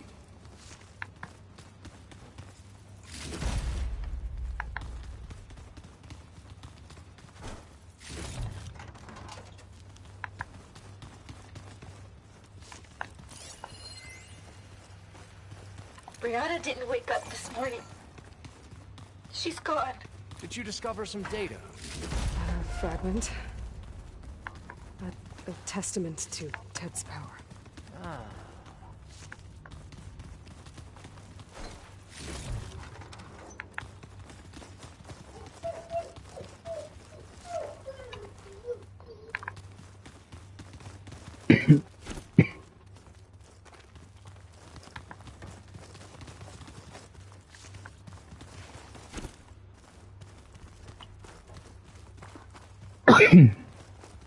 Excuse me.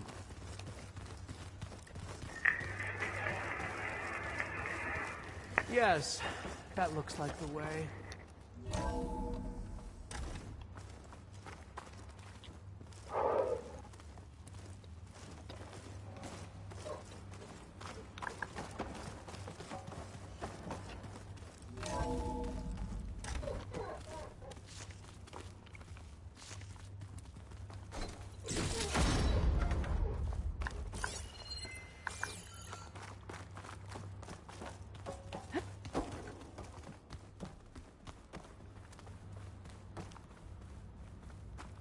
Ever deeper we go.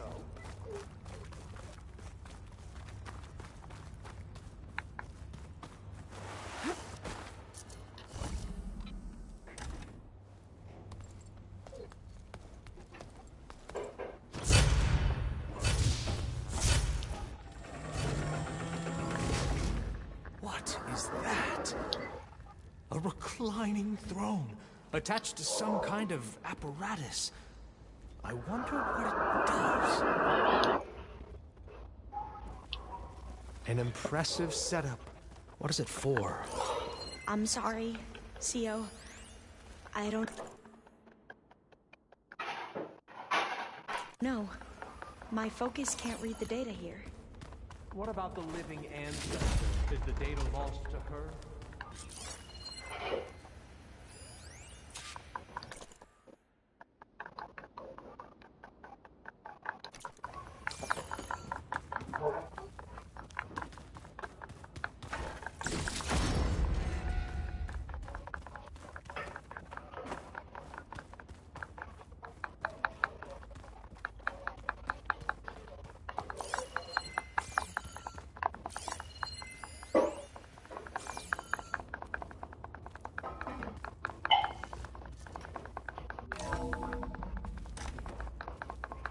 Scan the device, if you You did will. this for him?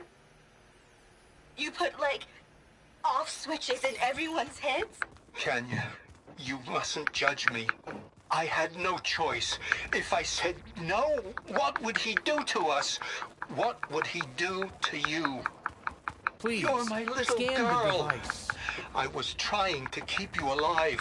For what, Dad? Seriously, why? So we can be trapped in this underground nightmare? You know what we have to do. Please. Did you find a recording, Aloy? Yeah. I'll share it with you later.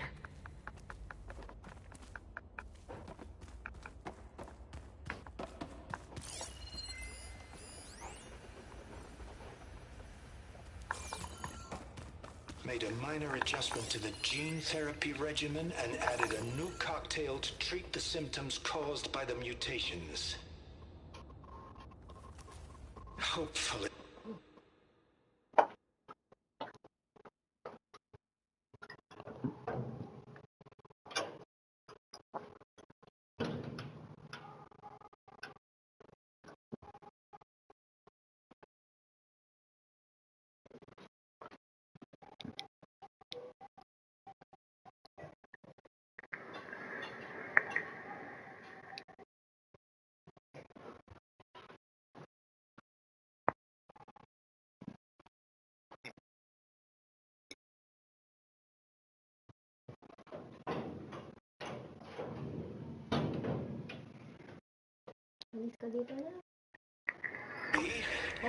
There will be some stabilization after the next treatment. God knows what Ted will do to us if there isn't. The early results were so promising. No signs of aging, no cellular degeneration, but now... Oh, if only I had access to my old lab in Bangkok, or my old colleagues, or my old liquor cabinet. Stop it. Got to stay positive. For Kenya.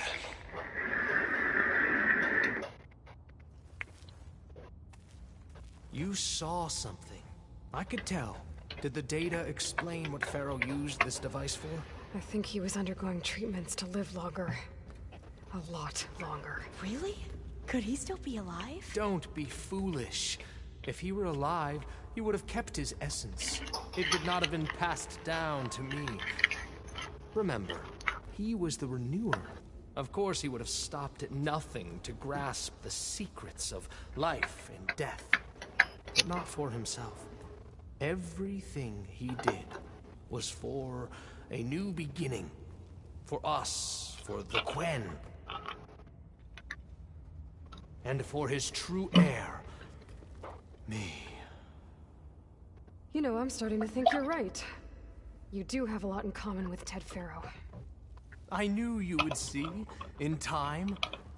Let us continue. His secrets await.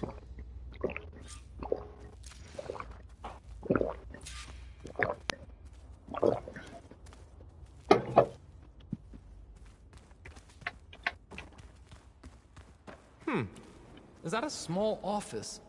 For a minor functionary, perhaps?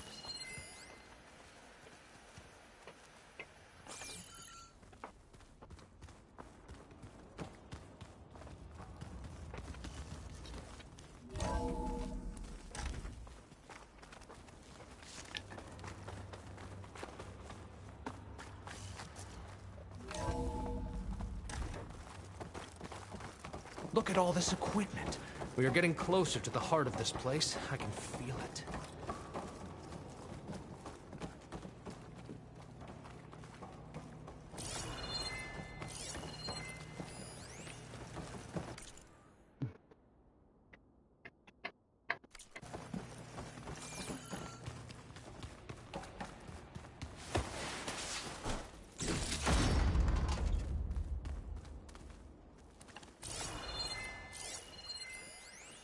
An automated geothermal energy plant right under the city of San Francisco.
Better get closer. Try again.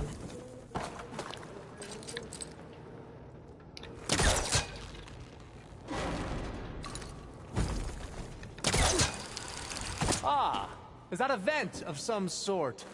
Not a bad idea.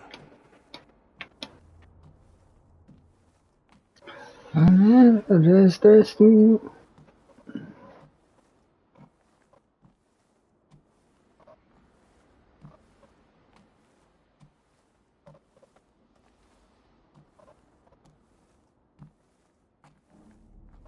She's gone. Did she make it to the other side?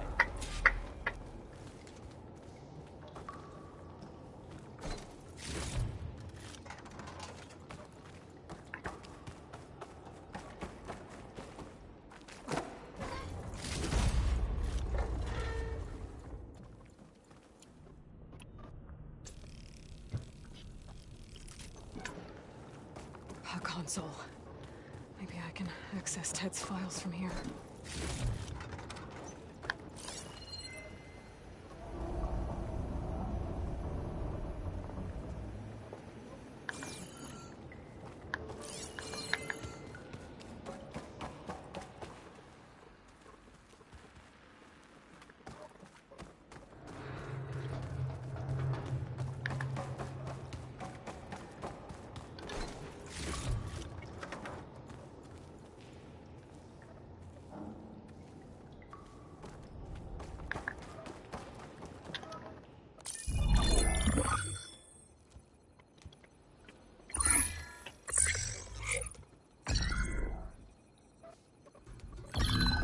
There.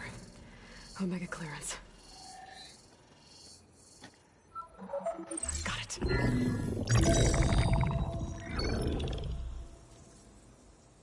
What do you have to say for yourself, Ted? Somtown's dead. Along with his kid. Found him on the floor of his office this morning, holding hands. Must have poisoned themselves. I never would have put them to sleep. She was just a girl, for Christ's sake. I offered them life, and this is how they repaid me. By leaving me all alone. But I guess I've been alone since this whole thing began. Alone in bearing the burden. For the past. For the future. Same old Ted. No matter who dies, he's the one feeling sorry for himself. Liz's future. Liz's children. Someday they'll come. And I'll be here to greet them. Sometimes said my aging has stopped altogether. If anything, my cells are replenishing faster than normal. I just need some time for the mutations to calm down. Time. And some test of the reactor can give me what I need to grow strong again. To get my shit back together. So I can greet the kids.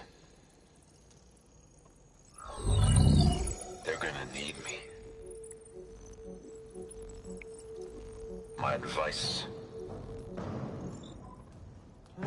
My guidance. And then I won't be alone anymore.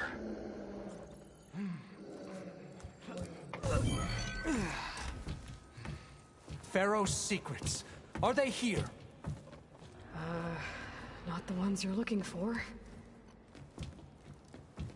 Then they must be in there. Trust me. You don't want to go in there. Are you mad? I haven't come all this way to stop now.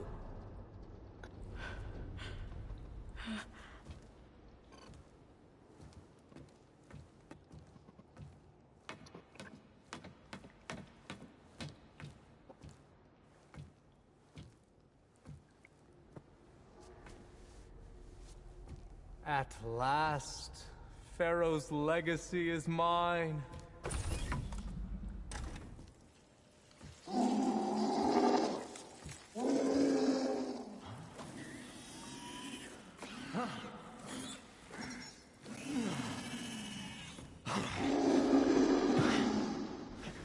Is that? It's him.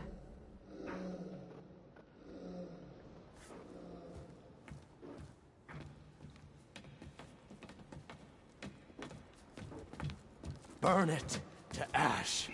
Wait, no. Pharaoh has it rigged to melt down if... Kill them too. No witnesses. They spotted me. We have no Open choice. fire! Are you all right?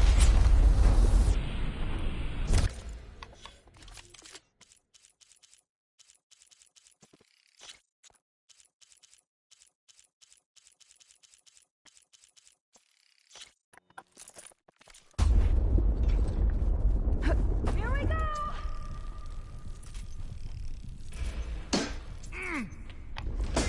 We won't surrender, Outlander!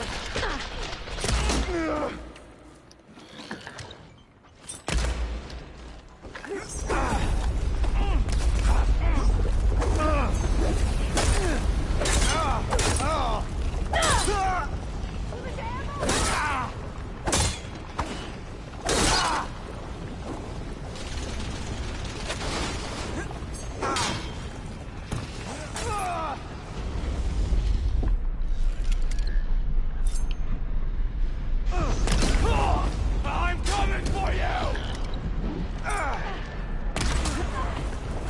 You've got our support! What? You're just gonna hide? Hit her!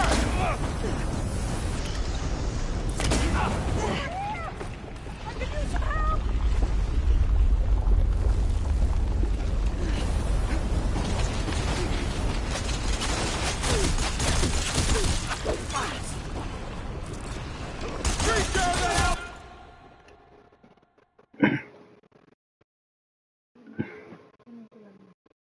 Gagawin mo, ma.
reactor to overflow if he dies. We have to run.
Sire!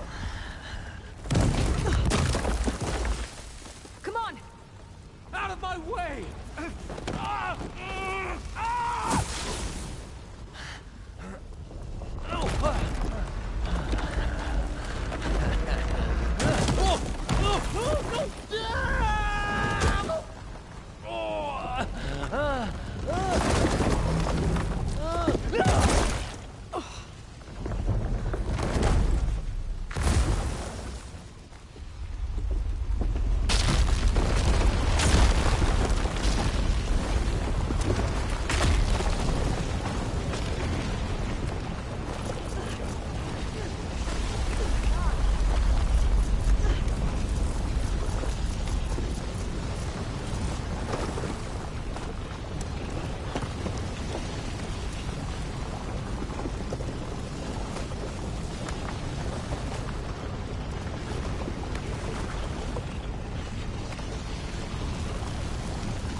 Soldiers! Above us! Hostile! I've got...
We found something that will help.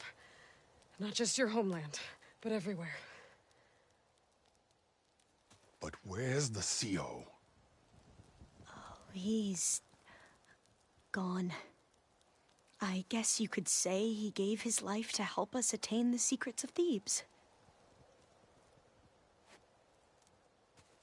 I see.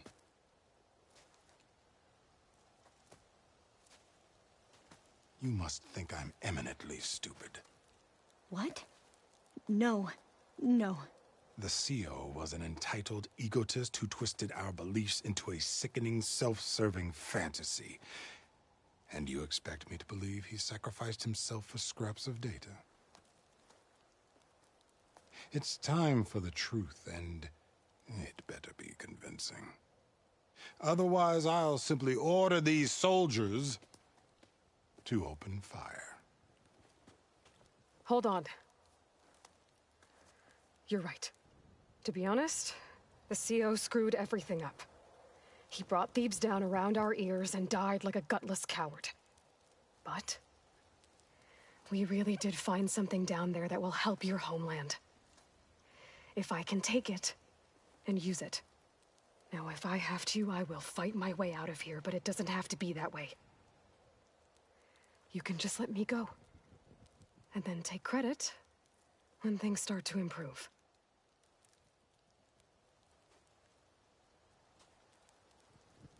Success certainly does sound better than failure.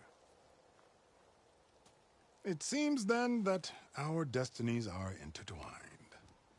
Landfall is open to you. If it will help your cause, you may come and go as you please. But Alva must join you and report back on your efforts. Fair enough. Thebes is of no further value to us. Obviously, we're going back to the flotilla.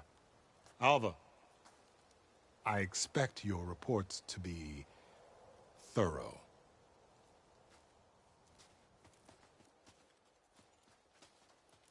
Oh, I thought he was going to have us killed. Oh, and instead, I get to join you. Glad to have you. But you're going to need a little help to reach our base. Varl, I made a new friend. I need you to meet her at the Quen Ferry and escort her back. On it. Can't wait to meet her. Trust me, you'll love it there. Varl will give you a better focus, and all the data you could ever want. Head to the ferry. I'll join you back east as soon as I can. A diviner must follow the truth, wherever it leads. I'll see you there.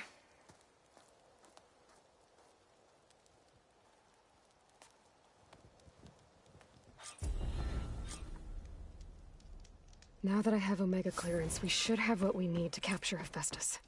But before I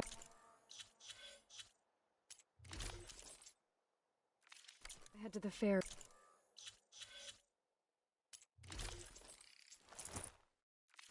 Maybe I should stop by Landfall. With the CO gone, maybe more Quen will be willing to talk.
shot could do a lot of damage.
Welcome back.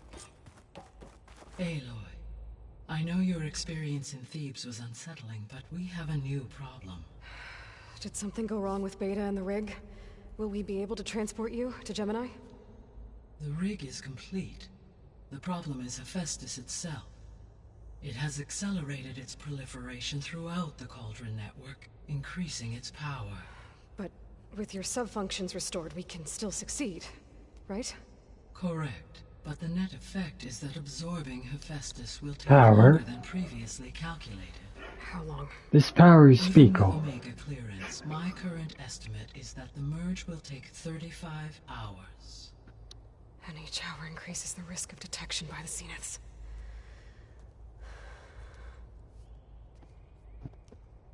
Two cores. Two overrides. What if the merge were carried out by two clones of Elizabeth Sobek, both armed with Omega clearance? How long then? Half the time? Hephaestus would be unprepared for the simultaneous labor of two operators, in addition to obvious synergetic efficiencies. Calculating. It would reduce the merge time to approximately 4.5 hours. Okay. Varl, it looks like we're gonna need Beta at Gemini. Do you think you can convince her? I don't know, but I'll try. What about our diversion? Are the pulse generators ready? Only a final test remains. I am confident that, if fired in proximity to other cauldrons, the pulses will mask our activities at Gemini from the Zeniths. Good. As long as Aaron can operate one without shooting himself in the face. Aloy, you better get down here. Beta's in bad shape. Okay.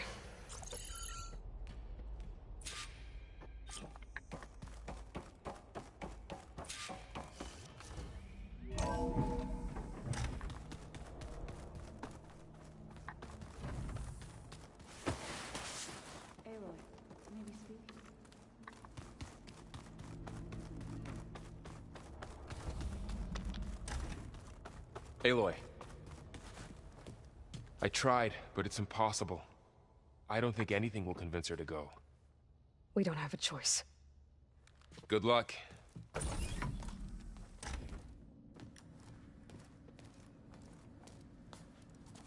Beta, you have to come with us. It's the only way. It's one mission. The most important one. We need you. Tell me why you won't go. What if they take me back? Alone, in a cell again. A slave. Forever.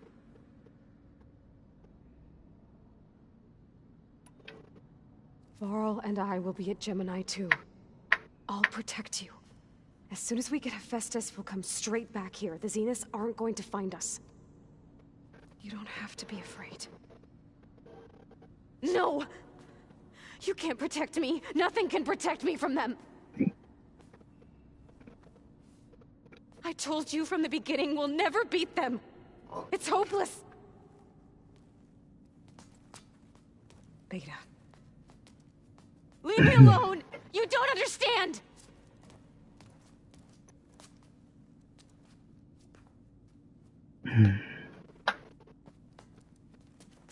You're right. I don't understand. We have the same genes, the same mind, the same heart. So why can't you find the strength to do what has to be done? Like Elizabeth would. Don't you think I've thought about that? I don't know what piece of Elizabeth I'm missing. I don't know what you have that I don't. I look through all the data from your focus.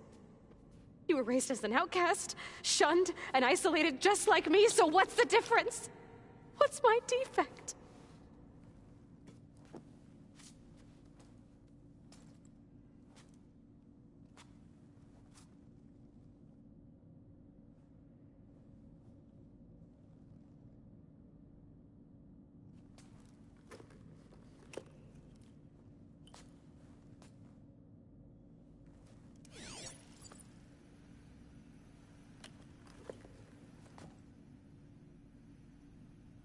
Beta. You don't have a defect. Beta. Look, it's not a piece of Elizabeth. The difference is, I had him. Frost. He raised you, trained you, but he was never warm or loving. The day he died, the day he gave you that charm, he was going to abandon you. He wanted me to embrace the tribe. But then he gave his life for mine. He loved me in his own way. And that was enough. What did it feel like?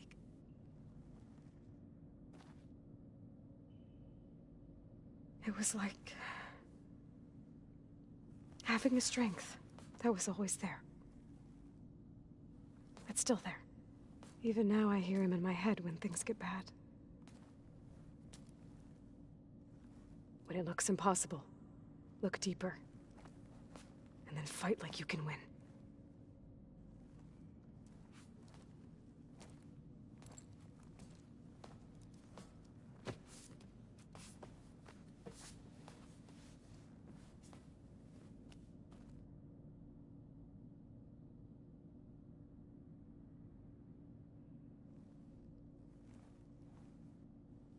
You don't have to go on the mission. We'll find another way.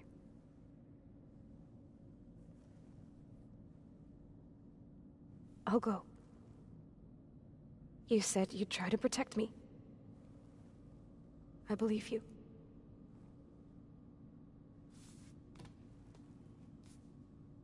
But you have to promise me one thing.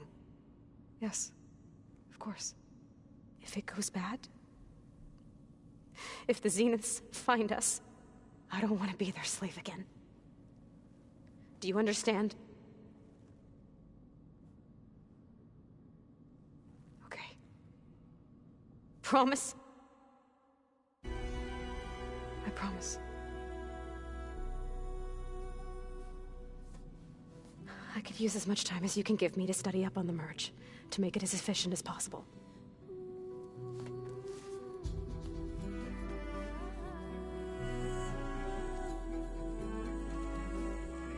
I'll be ready when you are.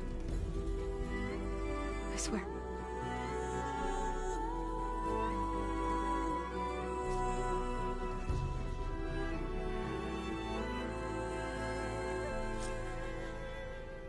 Aloy, whenever you are ready, come speak to me and I'll ask the others to make final preparations for the mission.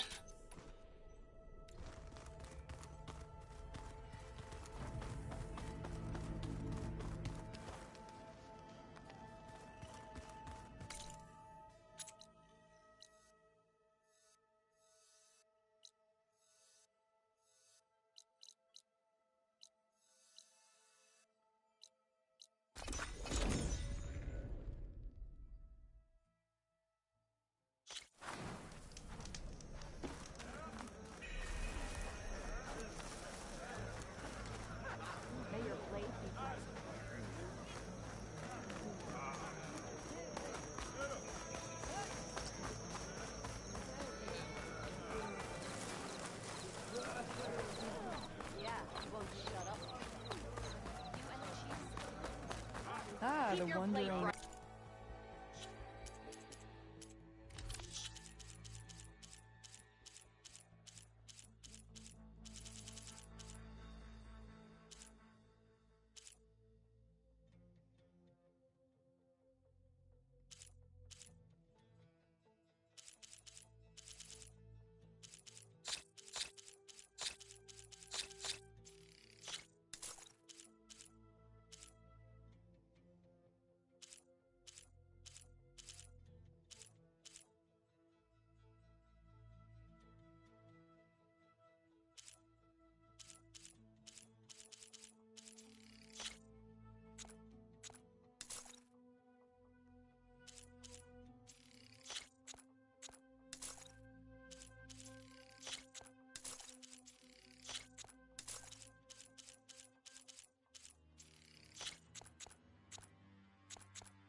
on, trade.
Do you need any?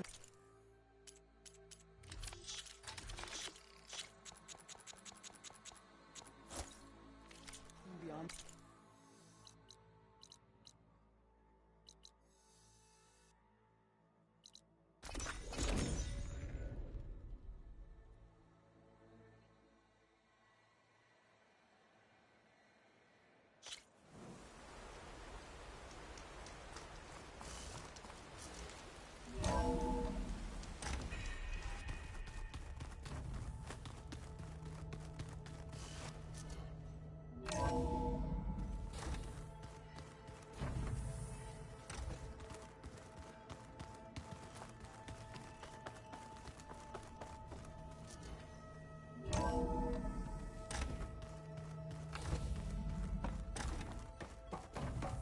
Welcome back. Hello, Aloy. Hey, Gaia. So, me and Beta, I guess you heard what happened. Yes. I am continuously impressed by the complexity of human relationships. Despite the unpleasant circumstances that led to your quarrel, I am pleased to see you have both found an agreeable resolution. Well, 2 heads are better than 1, right? Yes, I believe so. Are you ready to depart for Cauldron Gemini? Or we can continue our conversation, if you like.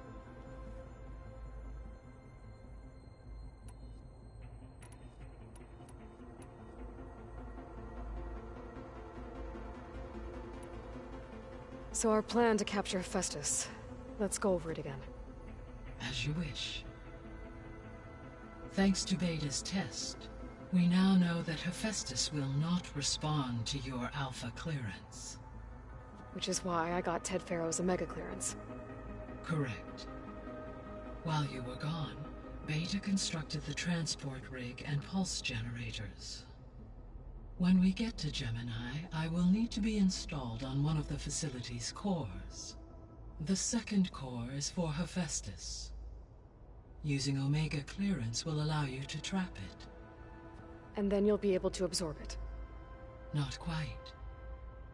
You will need to manually remove Hephaestus's malicious code before the merge. How long will that take?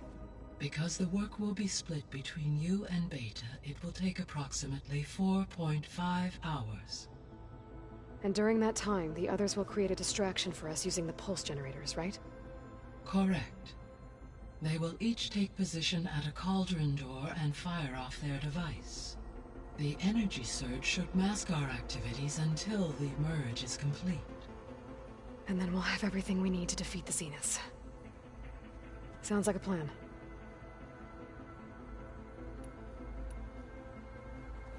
There's something I've been wondering. How could Ted Farrow create a clearance level higher than Alpha? Elizabeth made sure he wouldn't interfere with the project. It is plausible he tasked his own engineers with creating a back door to the Zero Dawn system, without Elizabeth's knowledge.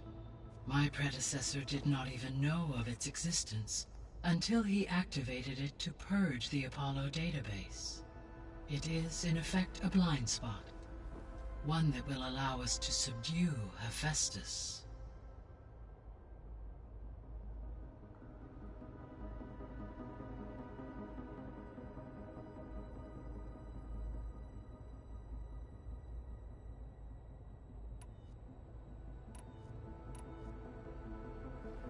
So, about Beta. I never really saw the difference between us until now. She's been through so much. Completely alone. You have both endured many hardships. Different in almost every respect, yet equally remarkable. I like to think of you as two miracles, born of Elizabeth Sobek. 3, then. Let's not forget about you, Gaia.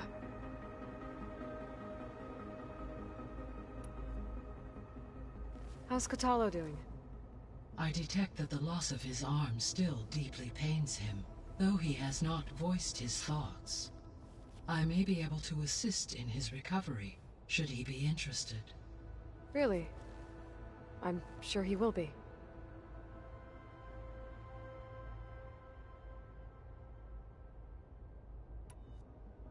How are things around here?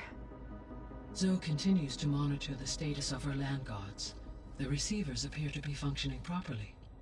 As a result, Plainsong should see a gradual increase in viable crop production. Good. It'll keep them from starving. At least until we fix the Domo biosphere. arigato. Watashi wa subarashi. Domo. Varl and Zoe seem to like spending time together. Indeed. While studying Old World Konbanwa. Zoe discovered references Good to evening. dietary lifestyle. Good evening, my special friends. Vegetarianism. She appreciated the similarities with Utaru practices and encouraged Varl to try out this lifestyle. And how did that go? I believe they have agreed to disagree.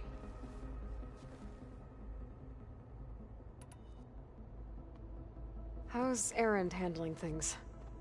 He is becoming increasingly accustomed to use of the focus. After an initial incident. What did he do? He unfortunately crushed his first focus as he attempted to affix it to his temple. Amongst a number of Oseram curses, I believe he also blamed the focus for being dainty. He has given repeated assurances that it will not happen again. Well, good thing we have a lot of extras, I guess.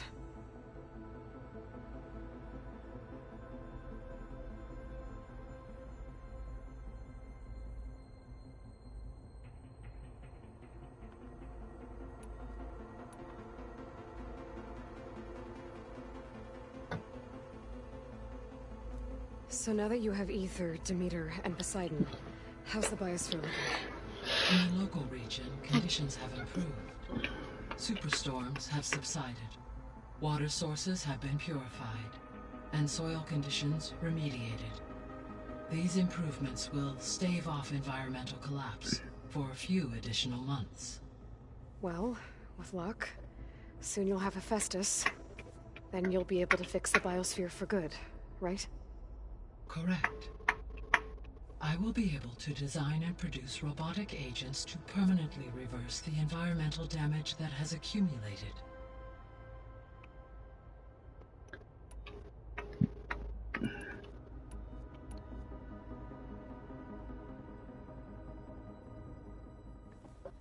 Okay, people. It's time to head out.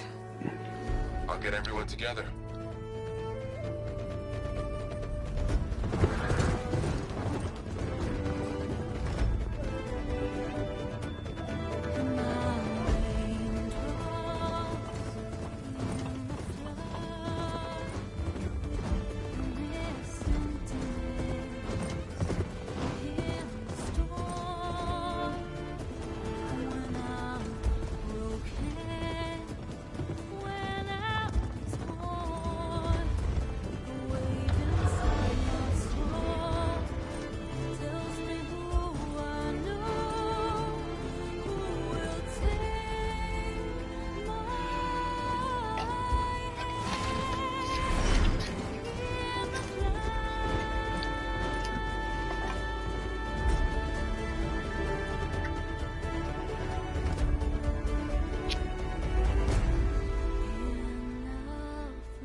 Connections in place.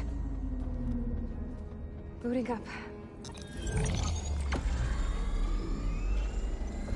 Beta, Aloy. I am fully installed on this core and ready to connect to the Cauldron network. It's good to hear your voice.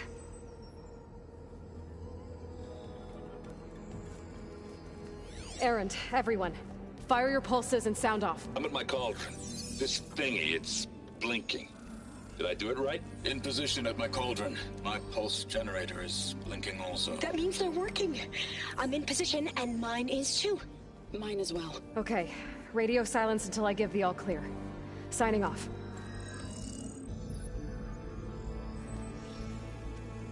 Gaia, let's cage the beast. Connecting to the Cauldron network now. Elizabeth Sobek, Alpha Prime, activating Omega clearance.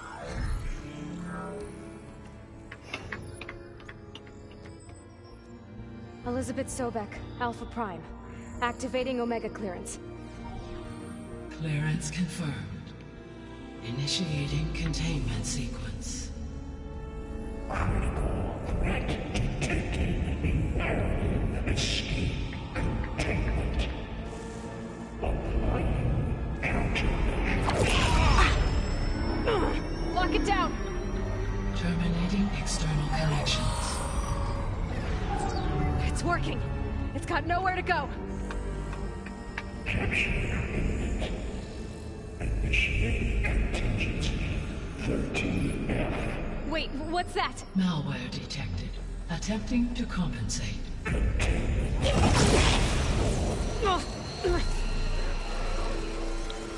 It's cracked. Look! Activated. Engaging. Autonomous defenses. Directive. Neutralize. That means machines are on their way.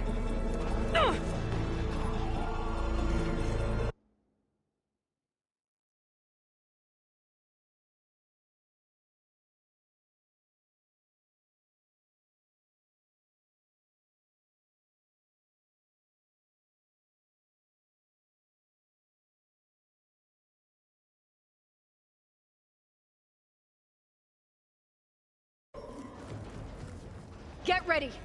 Here they come! Vor'll stay here. Protect Beta.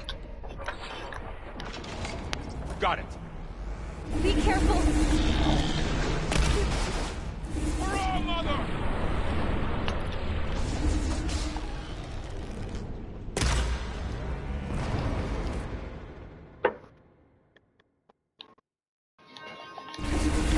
Whoa!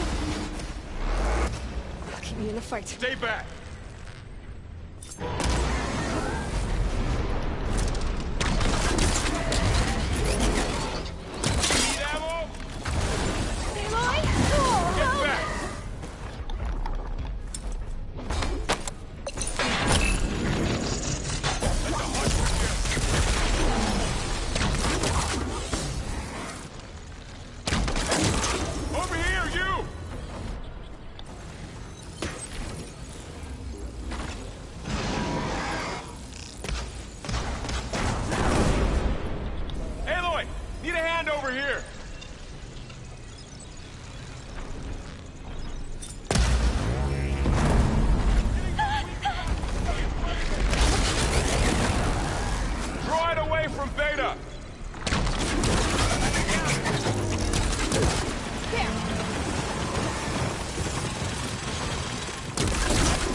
Open fire!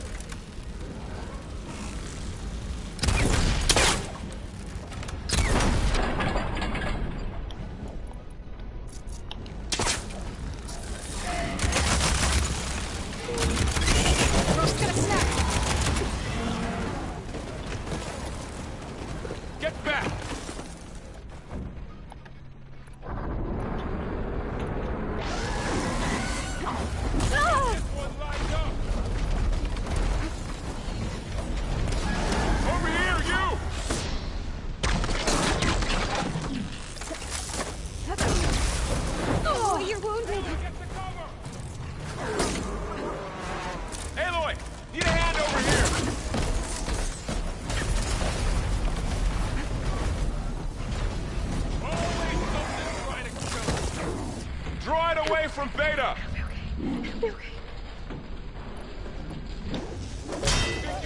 It's no good. Gotta keep up the...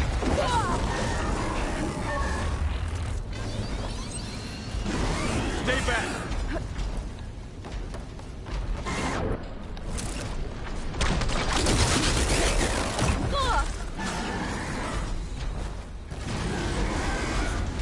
Get back!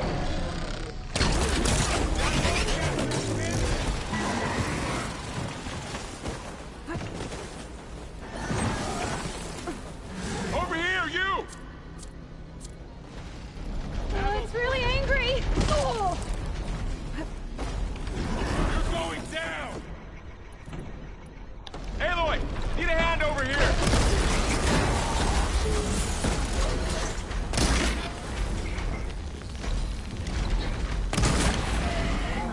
Draw it away from Beta!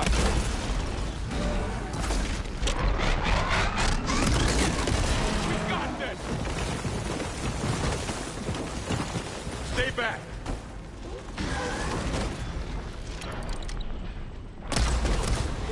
That's some firepower! Get back!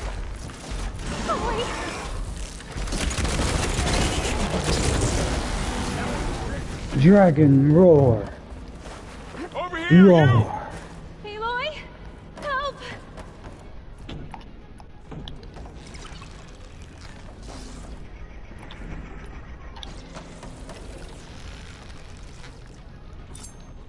Aloy!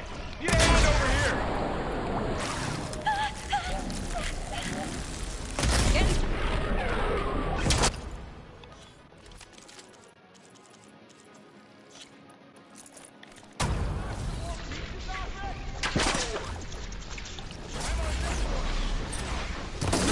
Draw it away from Beta!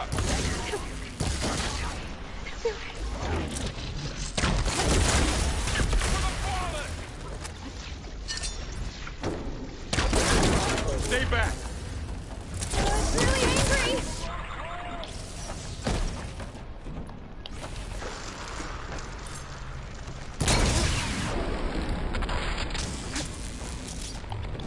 Get back!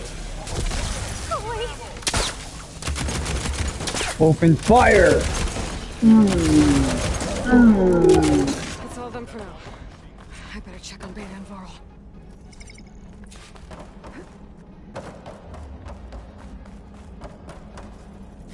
Dragon roar.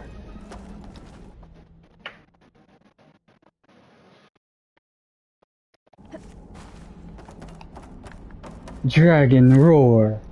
Roar. You two okay? Still breathing. Aloy, Hephaestus can't escape, but it must have fled. Deeper into the facility. I'll drive it back.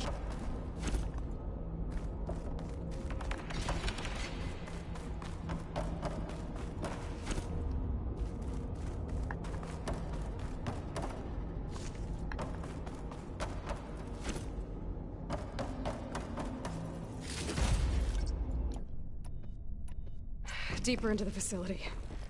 I'll drive it back here.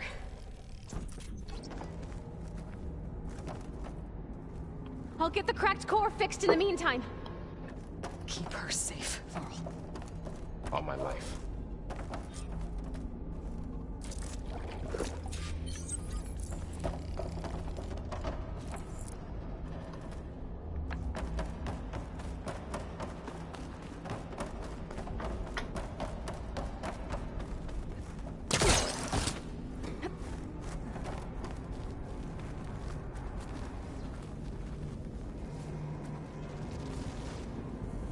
Okay, let's see. Oh, wow, that's a lot of damage. Right, first things first. Move these wires aside.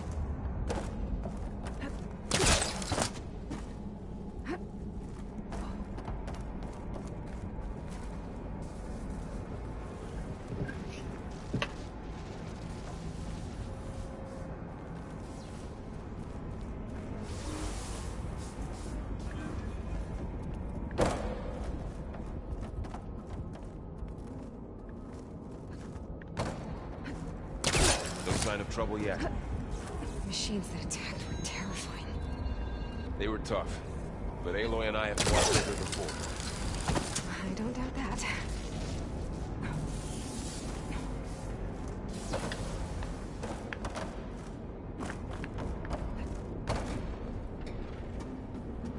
Okay, I gotta chase after Hephaestus. Force it out of wherever it's hiding. Make it retreat to the core.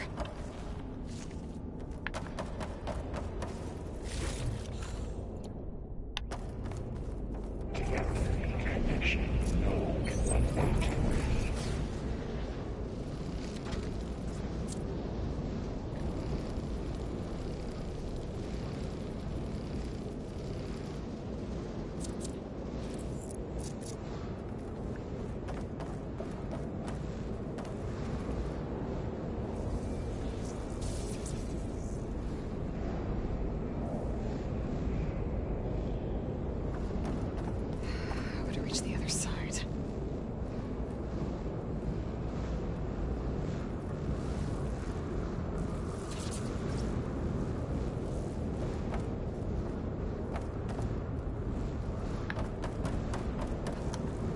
This easy? Roar! Aloy, I'm patched into your focus feed. You should know there's a huge power draw coming from the next chamber. Thanks for the heads up. I'm almost there.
Some kind of production chamber.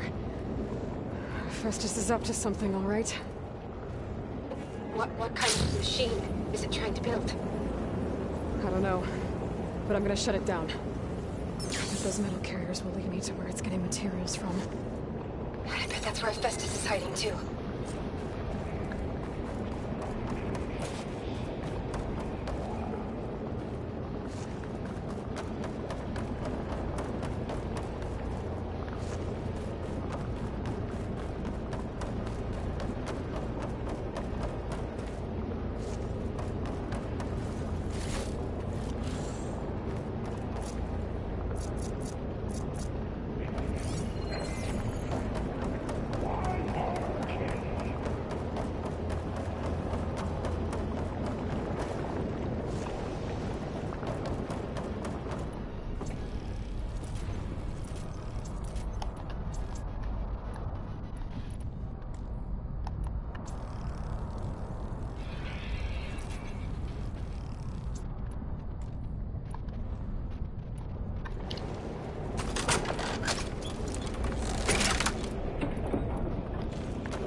Well, that doesn't sound good.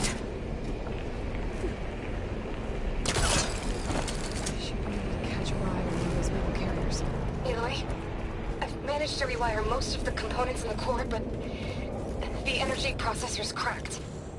Without a way to fabricate another, there's no way I can fix it. Okay, let me think. What if you bypass the processor? Connect it to... The power node. I think that could work. I think it could.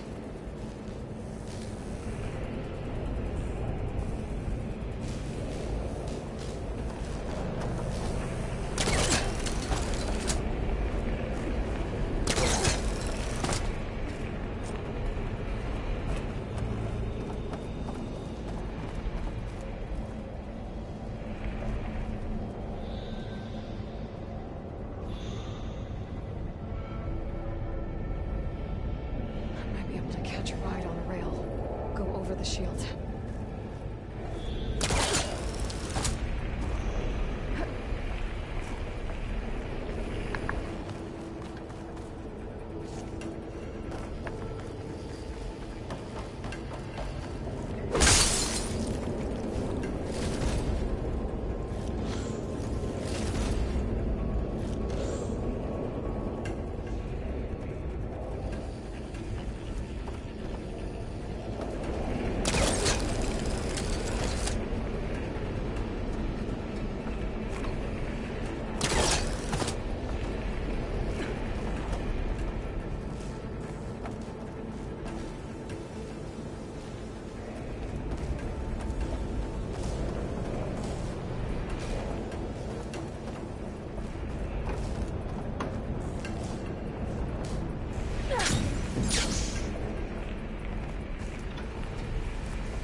Caster won't work on that.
Oh, great. More machines on the way. Engage.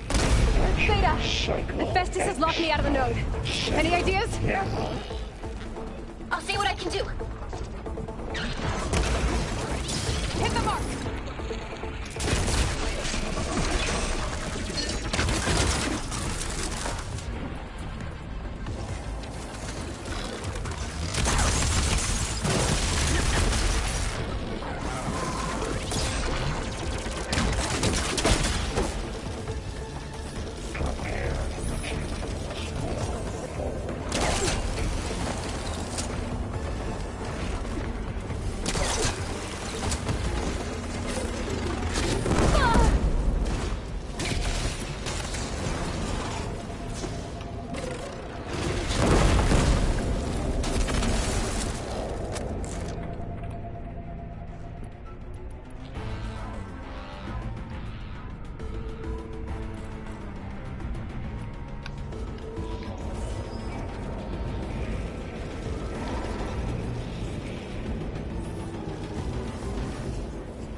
I need to get my stamina back.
got them all.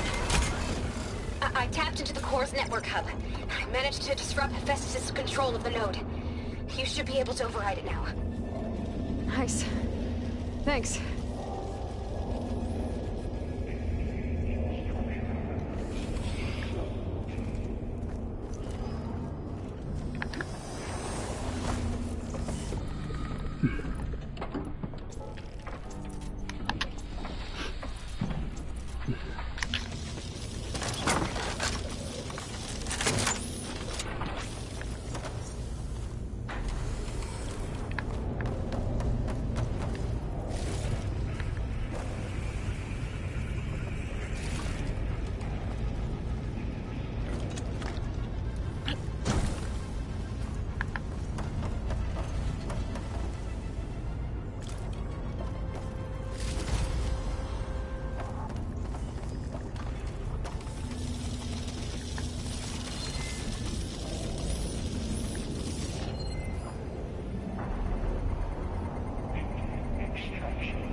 Increase incendiary loadout by 5%.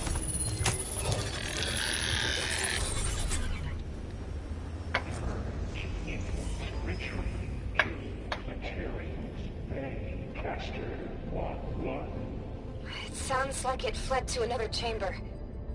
Well, it better not get comfortable.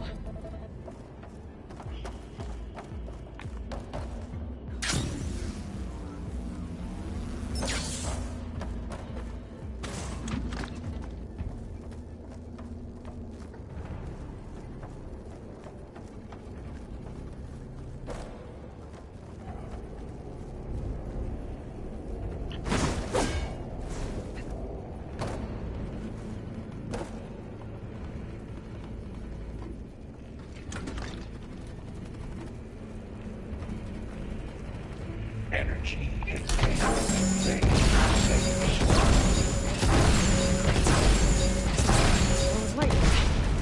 I gotta find a way over it. Aloy! More machines keep coming! Please tell me you're getting close! I'm working on it.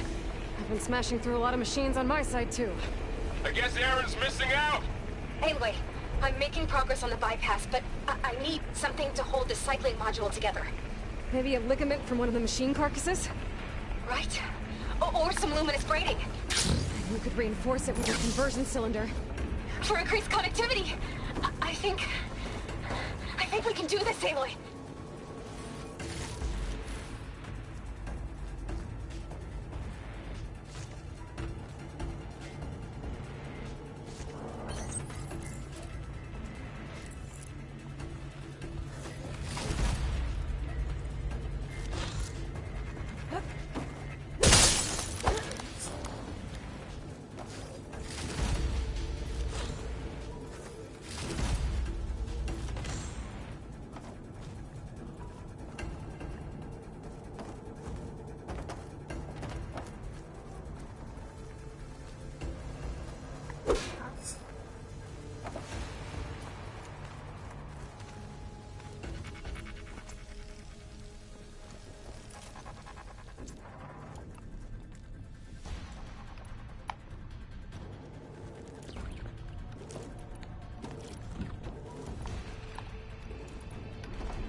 Got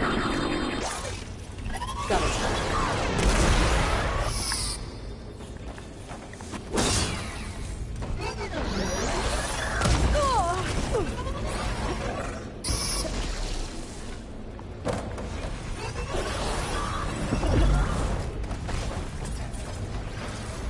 That'll keep me on my feet.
Oh, here we go again.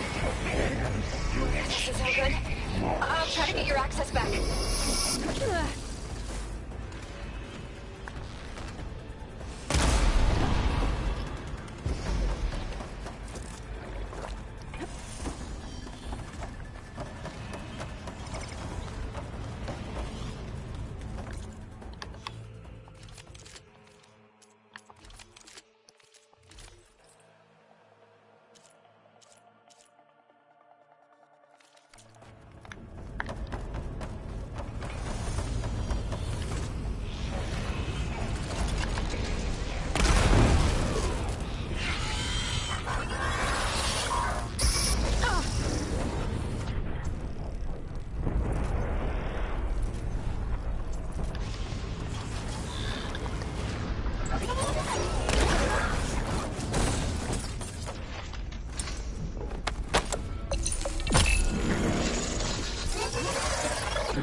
century without but 4-5%.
Access restored.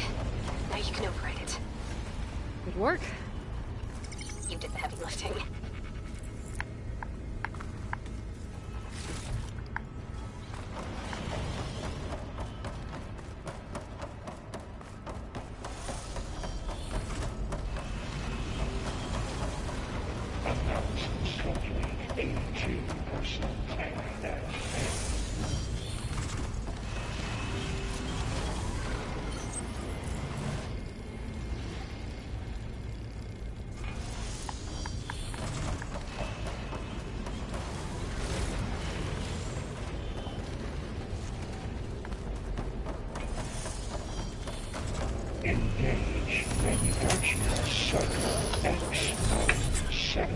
The purge imminent, retreating to construction ready.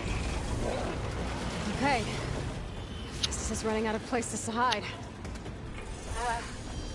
Aloy? I just registered a huge energy surge back in the production chamber.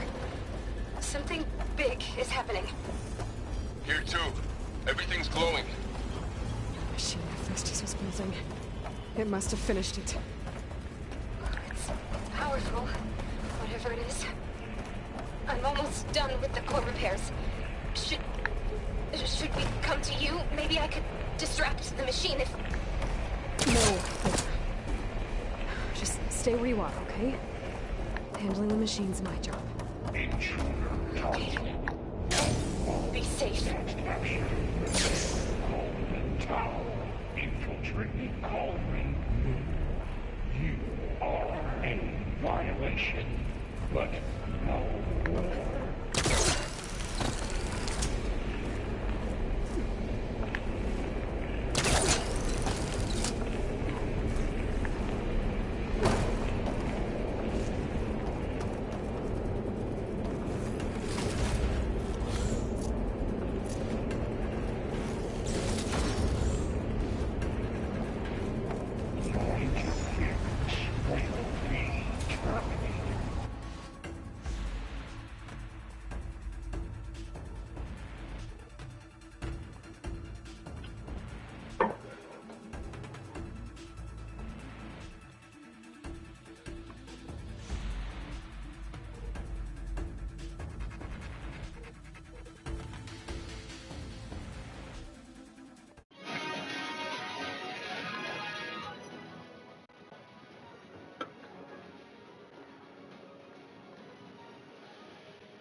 Deploying priority unit S Mark 1. I should scan it first.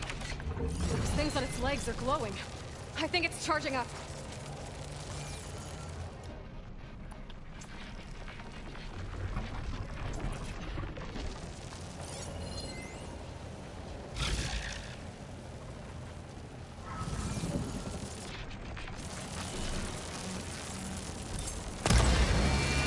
Finished charging. It's covered in plasma.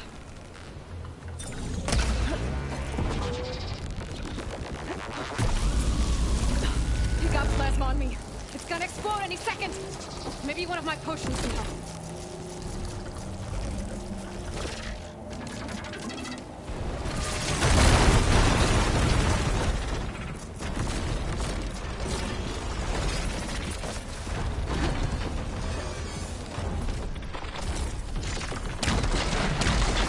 We'll work on that.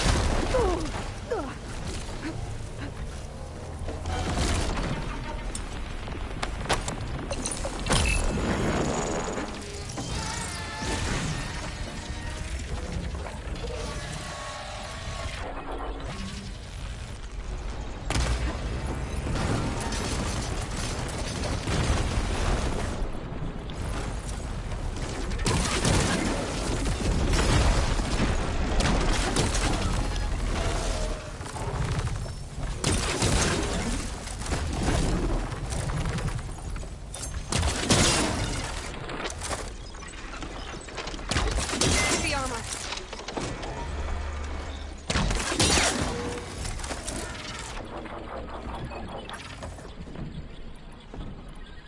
It's charging up again.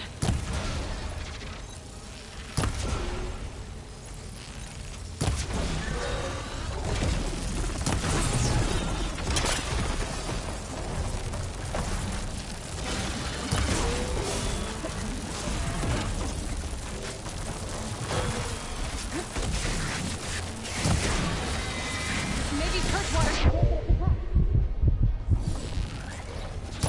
There. Got a break from its plasma attacks.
It's done.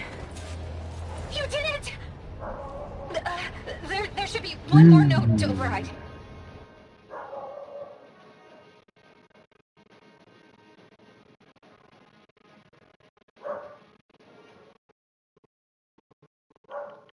Good. Stand by. Hmm. I'm sending Hephaestus back to Dragon roar. Roar. Wow. Wow. Hmm.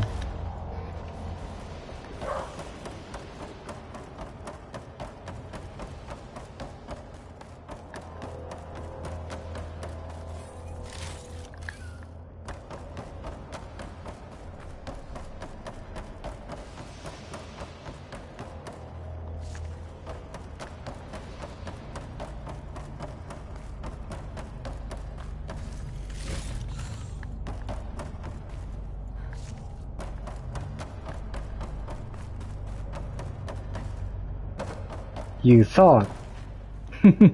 Dragon roar. Roar.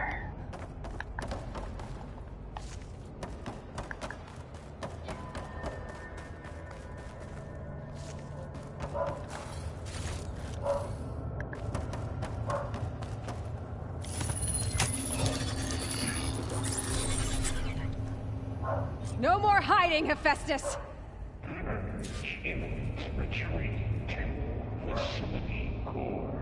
Got it! Hephaestus is back in the core! Make sure it stays there. I'm heading back. And then we can start the merge. Because of you, Beta. I'm glad you came along. And you, Varl. We couldn't do any of this without you. Roar.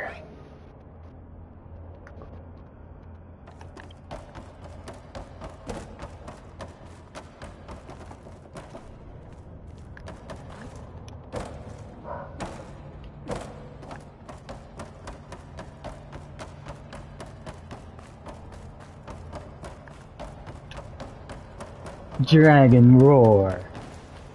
Roar.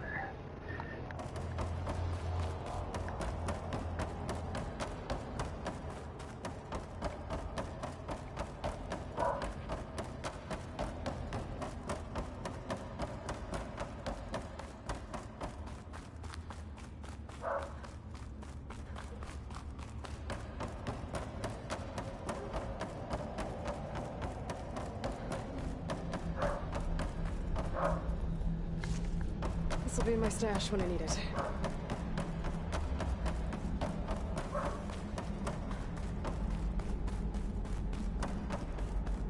Dragon roar.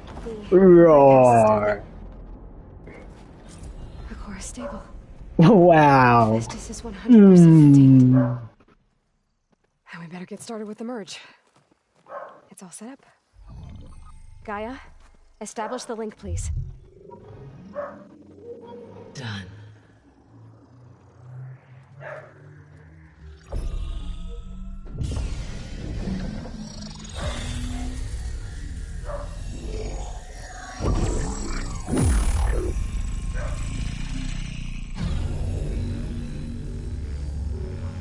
Okay, to complete the merge, we need to excise Hephaestus' malicious code. Carefully.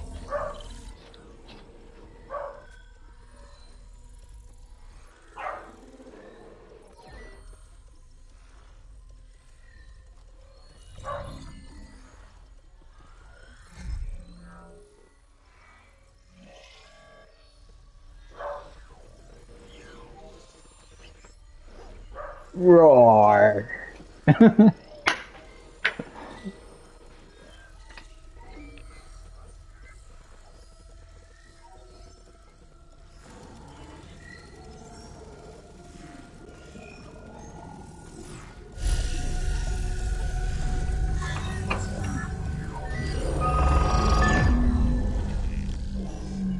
Aloy, look.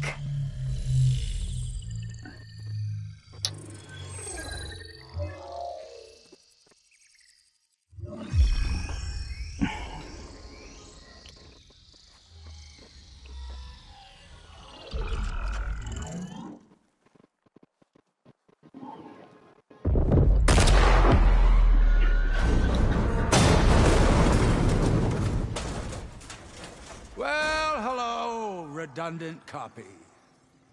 You've cost us quite a lot of time.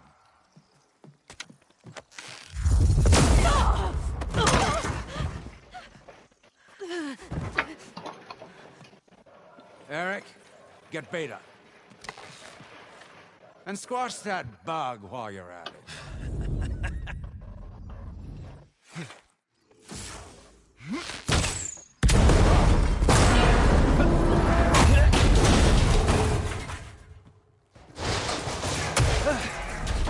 Ooh! Get behind me.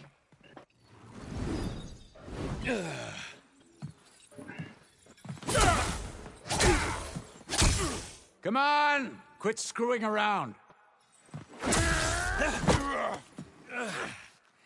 Now we're having fun, right?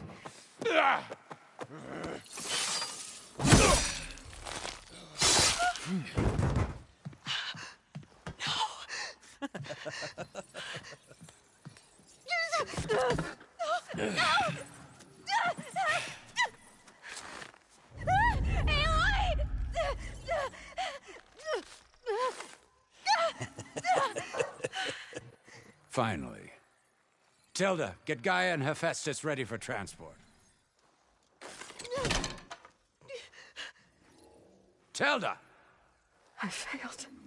Hush. All is not lost. Tilda! What the hell are you doing? Stop her! I can't even see her!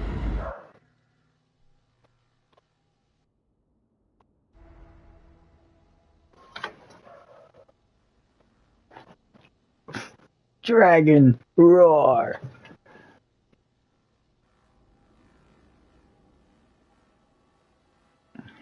I love you too, darling. Beta.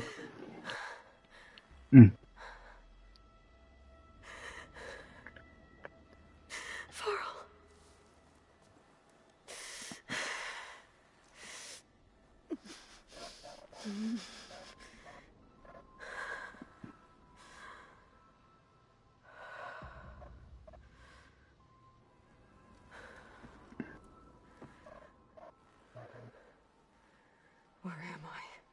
Ah, you're awake. You took quite a hit when Gerard attacked you. I imagine you must still be in a great deal of pain.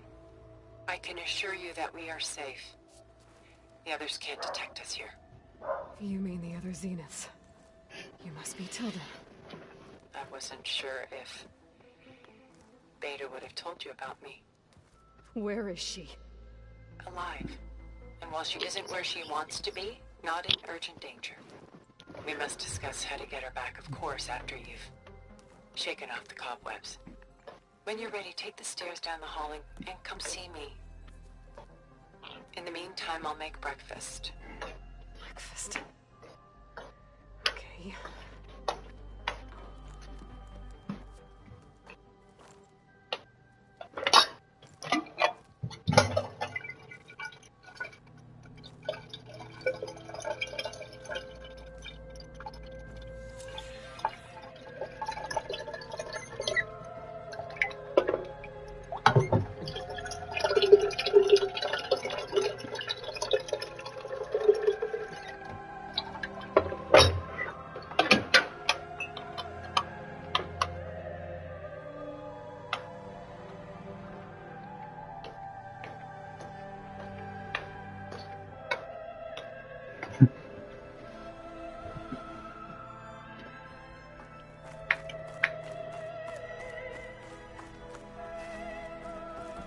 What was all this for? Some kind of survival bunker? What is this? Just a few favorites from my collection. Rescued and stored here just before I went off-world. Take a look, if you like. I'm curious to hear your impressions. My friend is dead. Beta and Gaia are gone, and you want me to look at old paintings? Don't be so quick to dismiss the comfort we can find in art, or the insight we might gain.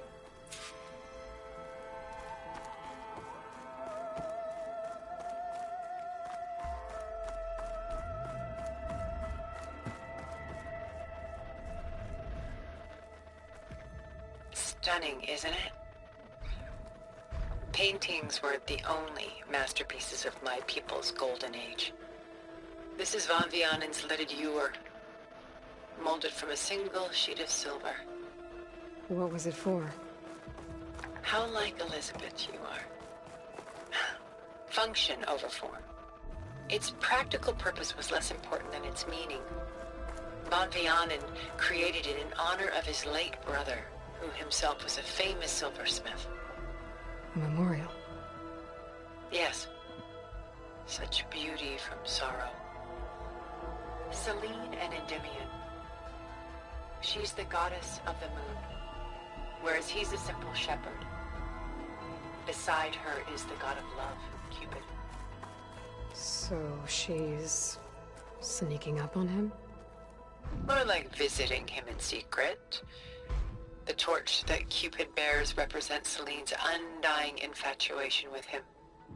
Though the two must remain apart, her love will forever burn. This is Rembrandt painting Jeremiah, a man in mourning. Mourning what? His home. The ancient city of Jerusalem. He foresaw its impending doom, but could do nothing to prevent it. So instead, he saved its treasures from destruction. Done so soon? I've got more important things to worry about.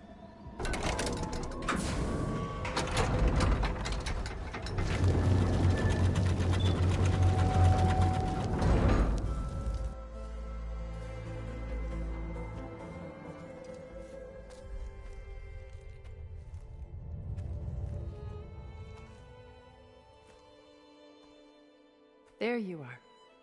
Feeling better? How did you find us? At the cauldron? And what did you do to everyone right before I passed out? All business, I see. Well, suffice it to say we were keeping a very close eye on Hephaestus, knowing we would need it at some point. Your ruse did... Sorry, I just saw it eat really quick. Thank you.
My Thank you little for waiting. trick.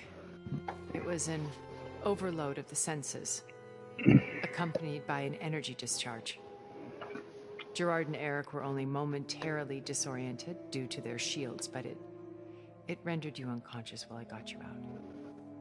Perhaps some breakfast might steady you a bit?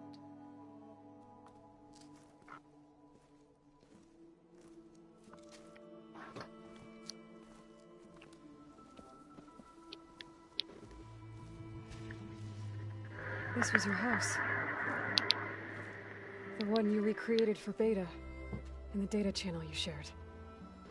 How perceptive of you. Please, this way. After everything your people have done, you think I'm just gonna sit down and have a chat with you? They're not my people. They never were, and especially not now.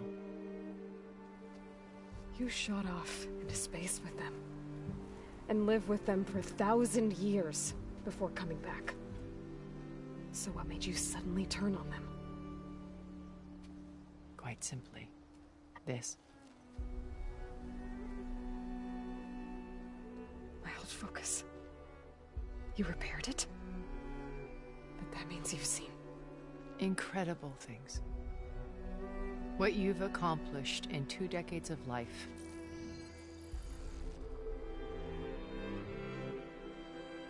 A 1,000 years at my back and I haven't even come close.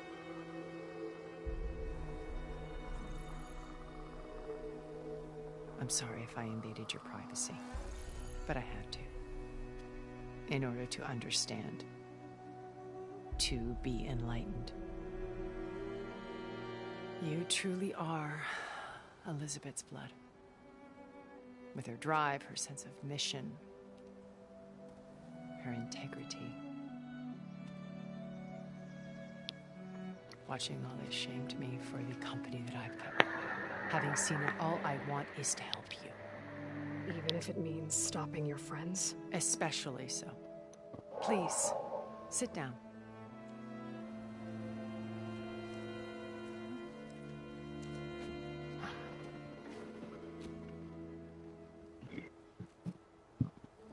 There.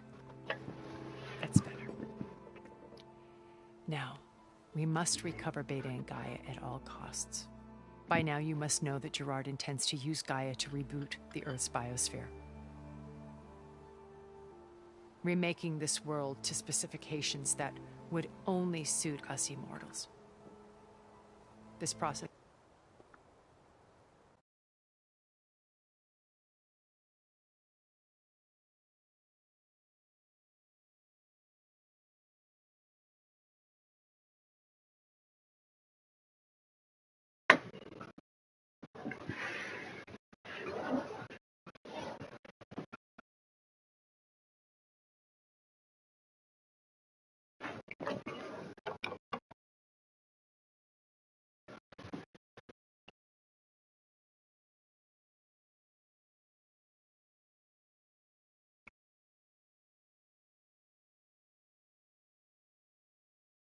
will kill every living thing on the planet.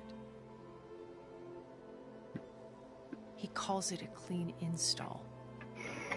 Not if I stop him first. Not if we do. And once he and the others are gone, we can work together to fulfill Elizabeth's dream. I'm sure Beta told you that there's a build of the Apollo database on board our ship. A complete collection of human knowledge. With that and Gaia, we could do everything Elizabeth wanted. Heal the biosphere, educate the people of this world, uplift them. Create the world she imagined. Let's not get ahead of ourselves. From what I've seen, your friends are invincible. I do wish you would stop calling them my friends. And they're not invincible. In fact, a friend of yours has found a way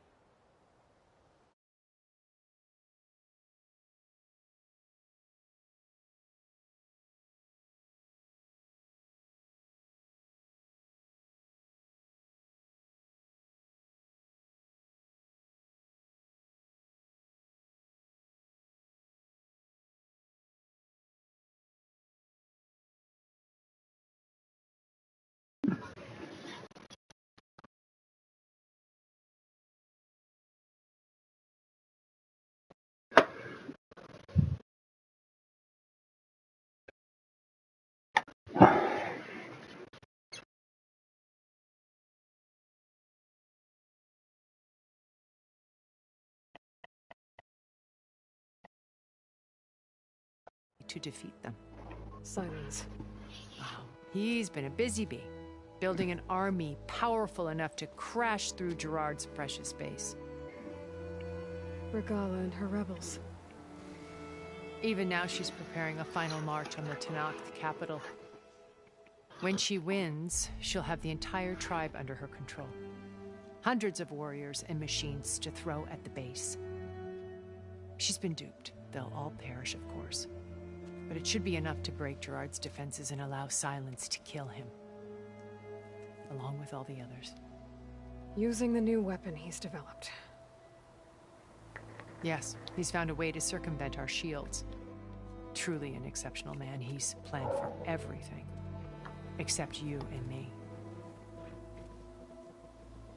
You see, while his army is battering down Gerard's doors, you and I will sneak in through a back way. One that only I know about. While Silence and my friends are busy battling each other, we'll take back Beta and Gaia. I told you I want to help you. I mean it.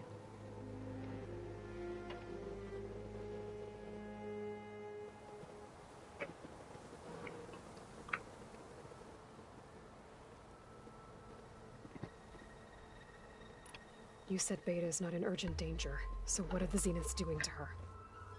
Putting her to work. Merging Hephaestus with Gaia. A difficult, time-consuming task, as I'm sure you know. They will compel her if need be. But her life is not in danger. She's the only one who can do it. Because you people made her to be nothing but a tool. Gerard's idea, not mine. They always viewed me with suspicion when I attempted any form of kindness towards her. That's why I created the data channel. A virtual place where we could speak in peace.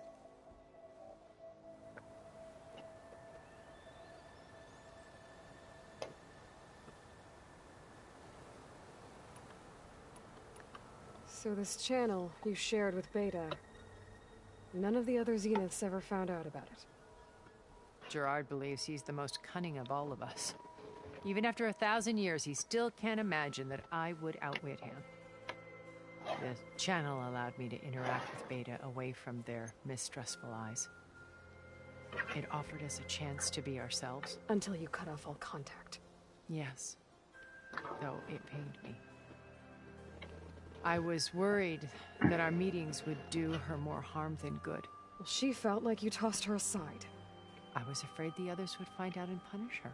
She may not have had the comforts of friendship anymore, but at least I ensured she was safe. I know it seems harsh, but you must believe that her well-being has always been paramount to me.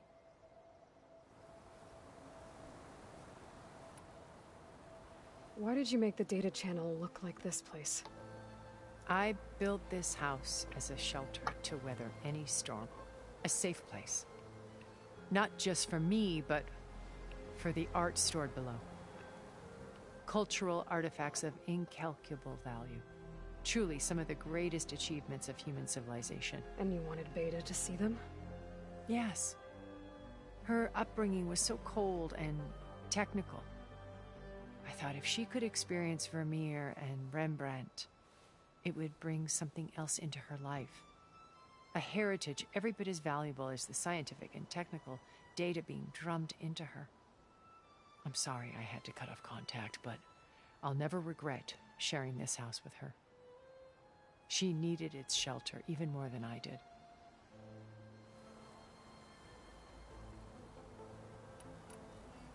Beta told me your colony was destroyed. That you came back to Earth because you had nowhere else to go. It's true. After we reached our destination, a planet in the Sirius star system, we spent decades building a new home. The physical constraints of Earth, the boundaries of mortality, gone. To think of what we could have done with it. It might have been a utopia. Instead, we stagnated, absorbed in effortless comforts and virtual realities. It took a cataclysm to finally yank us out of our stupor. What happened? A massive geological event. We knew of instabilities in the planet core, but we underestimated them. By the time the collapse was upon us, it was too late to stop it. Only a few of us made it to the ship in time. We set course for Earth, the only safe harbor left to us. Which you decided to make unsafe for anyone else. Not me. Gerard. He believes it's better to wipe the canvas clean than work around the smudges. No more primitive tribes, no more combat machines, only a blank slate to do with as he pleases. But we will stop him. All we have to do is get into that base.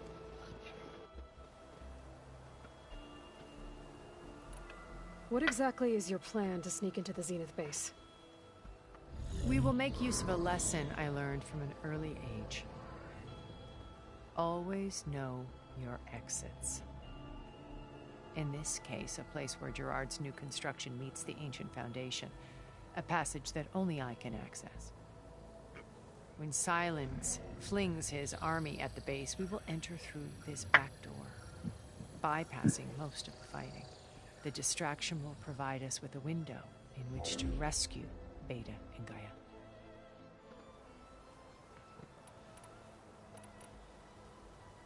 Once we're inside the base, where will we find Beta and Gaia? Here, in the command center. By then, Gaia will have been reunited with all of its subordinate functions, including Hephaestus. What about the alpha build of Apollo on your ship? A simple matter of recovery, once the others have been dealt with. With that in hand, we'll have everything we need to make this world as it should be.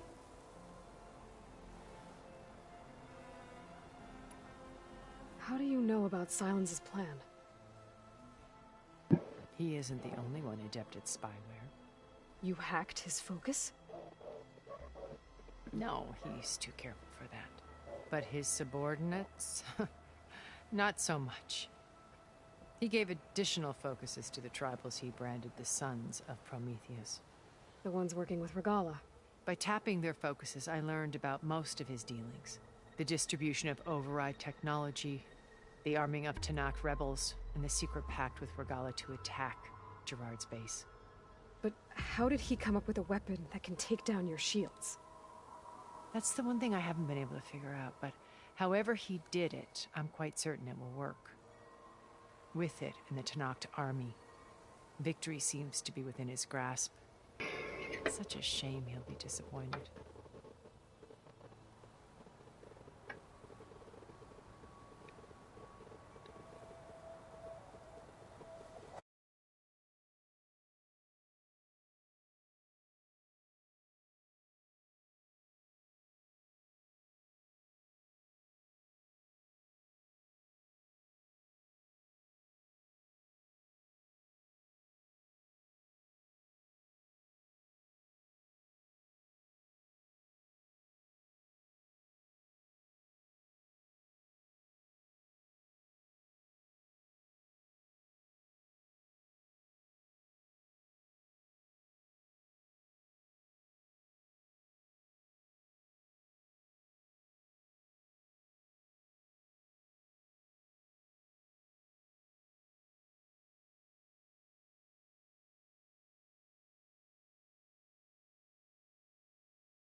Regala's only interested in killing Hikaru and waging war on the Karja.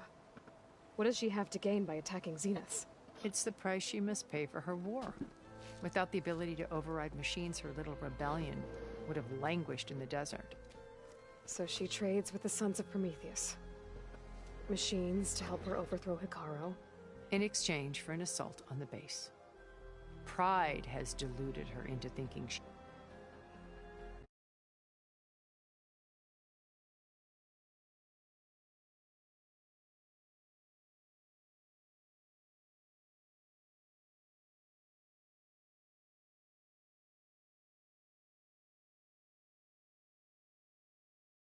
can actually survive such a battle. And all without ever knowing who the sons of Prometheus really answer to. Yet for all of Silence's brilliance, still he underestimates you. That blind spot is what will allow us to take Beta and Gaia right out from under him. While hundreds of Tanakh are cut down outside. My old focus. How did you find it, let alone repair it? When we encountered you at the Hades Proving Lab, Gerard saw you as a redundancy. I knew better. You were a revelation. After your dramatic escape... Excuse me. Bravo, by the way. Gerard and Eric assumed you were dead and gave up the hunt. I wasn't so sure. When the others were busy, I returned to the lab and searched for any trace of you. That's when I found this little treasure. Not easy to repair, but certainly worth the effort. As I watched your life unfold, you were like a splash of color on a worn canvas. What Liz was, and more. Did you show it to the others? Of course not. It was your actions that inspired me to defy them. It's worth noting that if I hadn't found it and watched its contents, I wouldn't have known to save you at the cauldron. You'd be dead. So I should be grateful? If you like.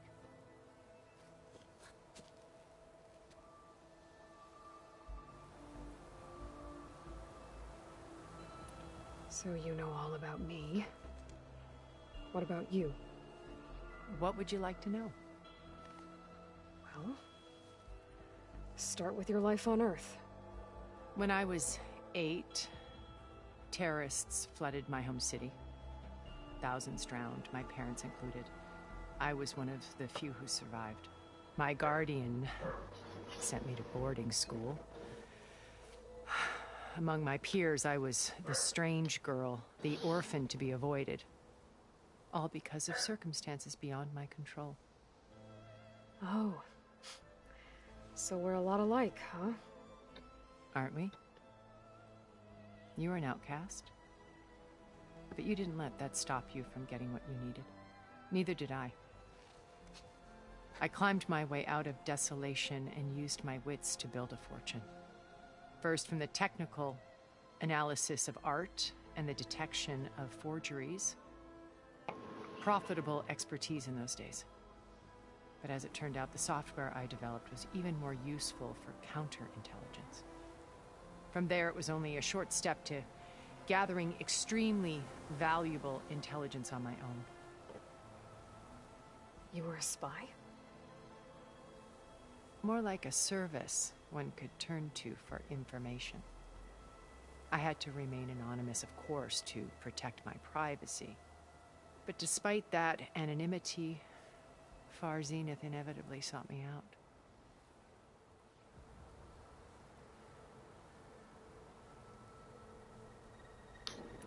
What happened when Far Zenith approached you? They painted an irresistible vision of humanity's future. One where we need not fear illness or death, where we explored the furthest reaches of the stars and thrived. It was only later that I realized that they only intended to bequeath this future to the rich and powerful. By the time I finally figured it out, the walls were closing in, Pharaoh's machines were devouring the earth. So I accepted Far Zenith's invitation to a berth on the Odyssey. I wanted Liz to come, but she had nobler plans, as you well know.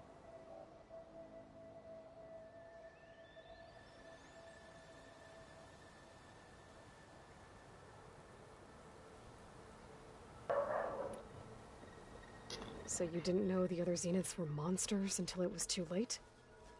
I knew some of them were, certainly. It wasn't until we were off-planet that I understood the true scope of their greed. I was grateful to simply be alive, but the others became obsessed with a kind of effortless immortality. They built a colony where machines serviced their every need, where any memory or fantasy could be endlessly savored in virtual reality. It wasn't life. It was stultifying, a pampered dream state. As the decades passed, I withdrew more and more, alone yet again, but this time with eons to consider my mistakes. Now finally, having met you, I feel like I have a second chance. To do what? Help you, of course. To fulfill Liz's dream, which isn't so different from Farzinith's original vision. A better future for humanity.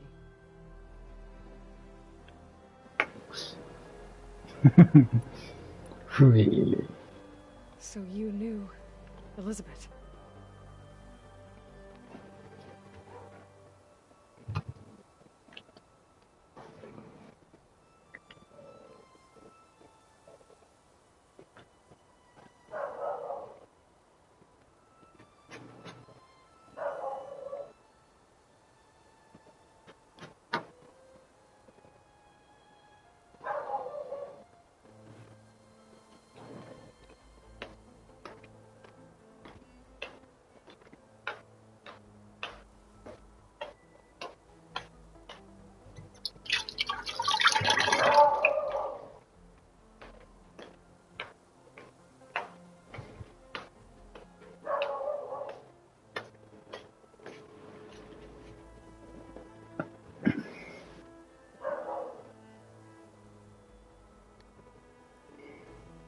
What was she like? Liz was everything she was. I see in you. And more. Your ingenuity, your determination, your moral compass. You've managed to distill her greatest qualities and make them unique. Excuse me. I'm not asking about me. Tell me about Elizabeth. What was she really like? The honest answer is that I don't actually know. For all the time that I spent with her, she always kept a part of herself locked away. It was like that from the moment we met.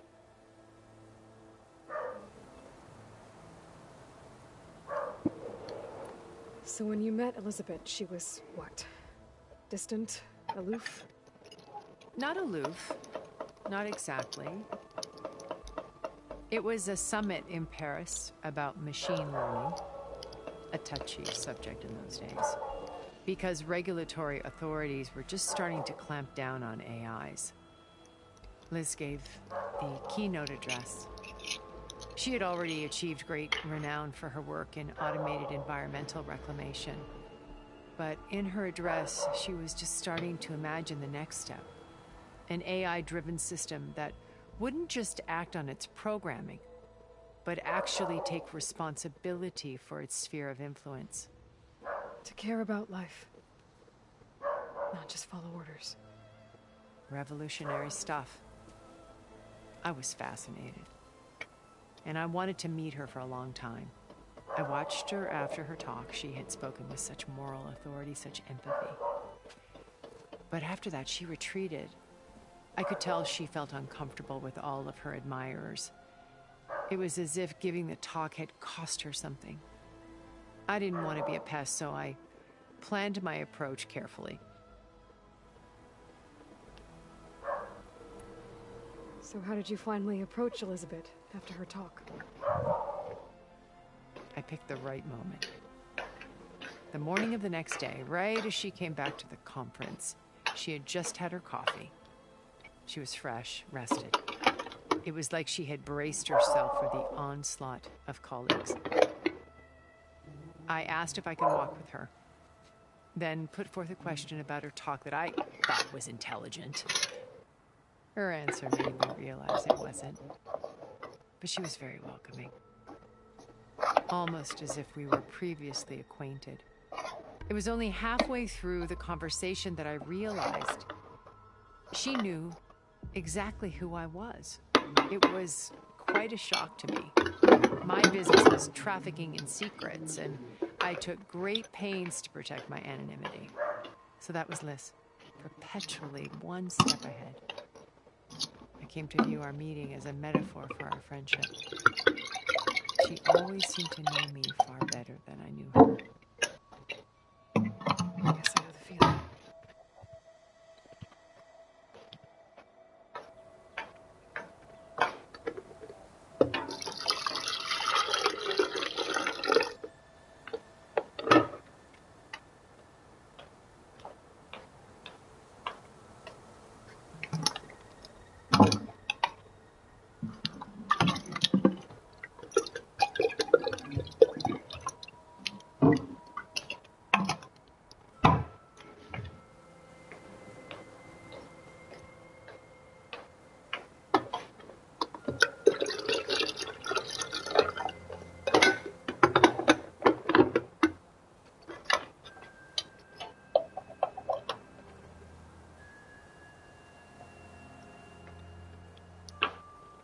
First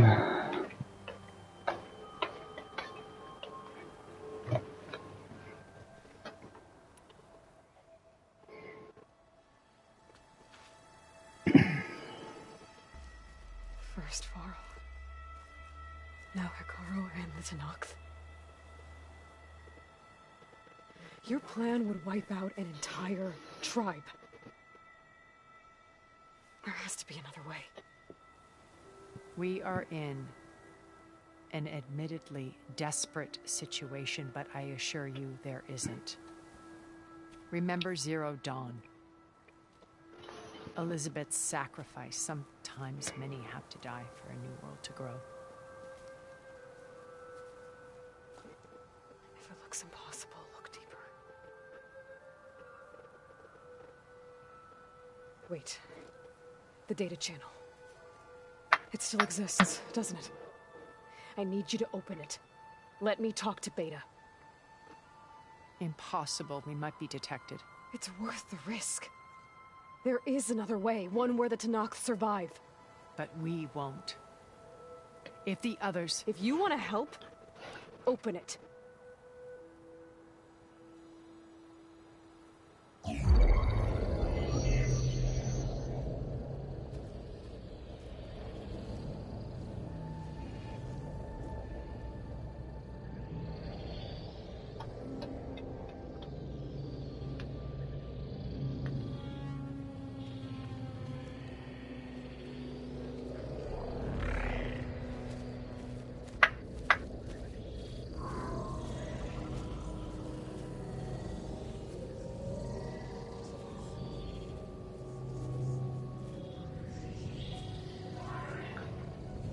What are they doing to her? Virtual reality dissociation. The manual merge of Hephaestus will take hours upon hours of tedious micromanagement. If she resists the work, they run simulations to induce feelings of isolation and despair.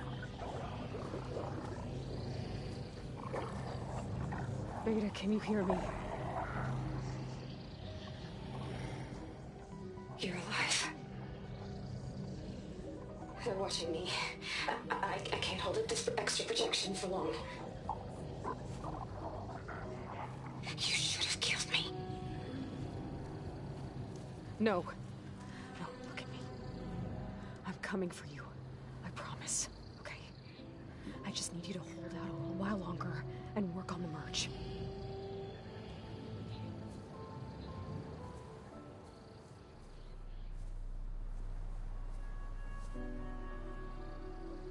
Then I think it can be done. I'll contact again when it's time. Can you hold on? As long as I know you're coming for me, I can endure anything.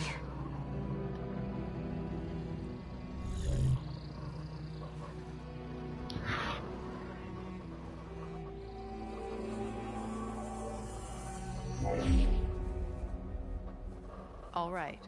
I did as you asked. Now I think you need to tell me what you're planning. I'm going to take Silent's army away. I don't need it. Only the weapon he made to penetrate your shields. And how do you propose to get it? Ask him nicely?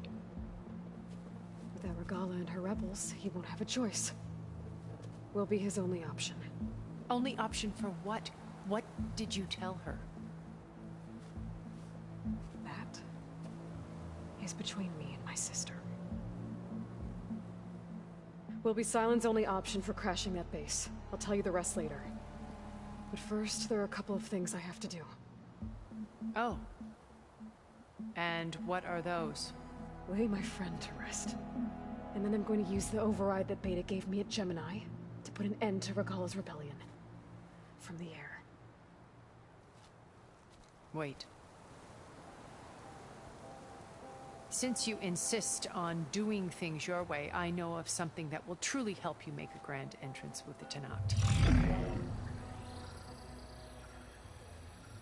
The ancient Horus Titans still possess electromagnetic energy cells as part of their arsenal. Drop one of those on Regala's army and they'll receive quite a surprise.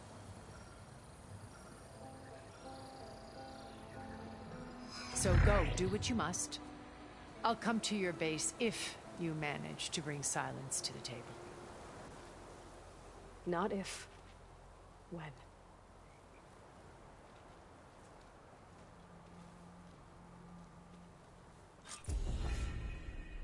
Erend, are you there? Aloy! Aloy, is that really you? Yeah, it's me. Where's everyone else? We're all...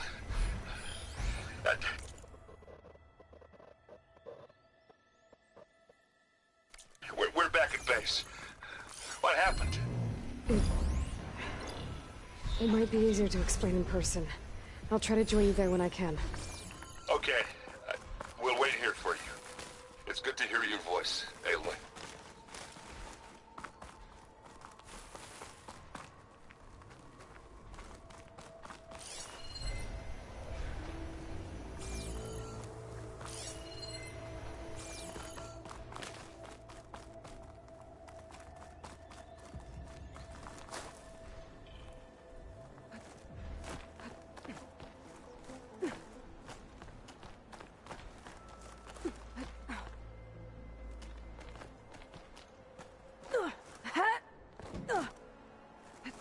Just to let you know, I'm now patched into your focus network.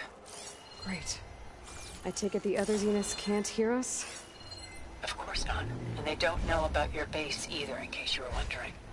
I've sent you data on the Horus energy cells you can use against Regala's forces. Reach out to me when you're ready to acquire one. Understood.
Shieldwing's holding up?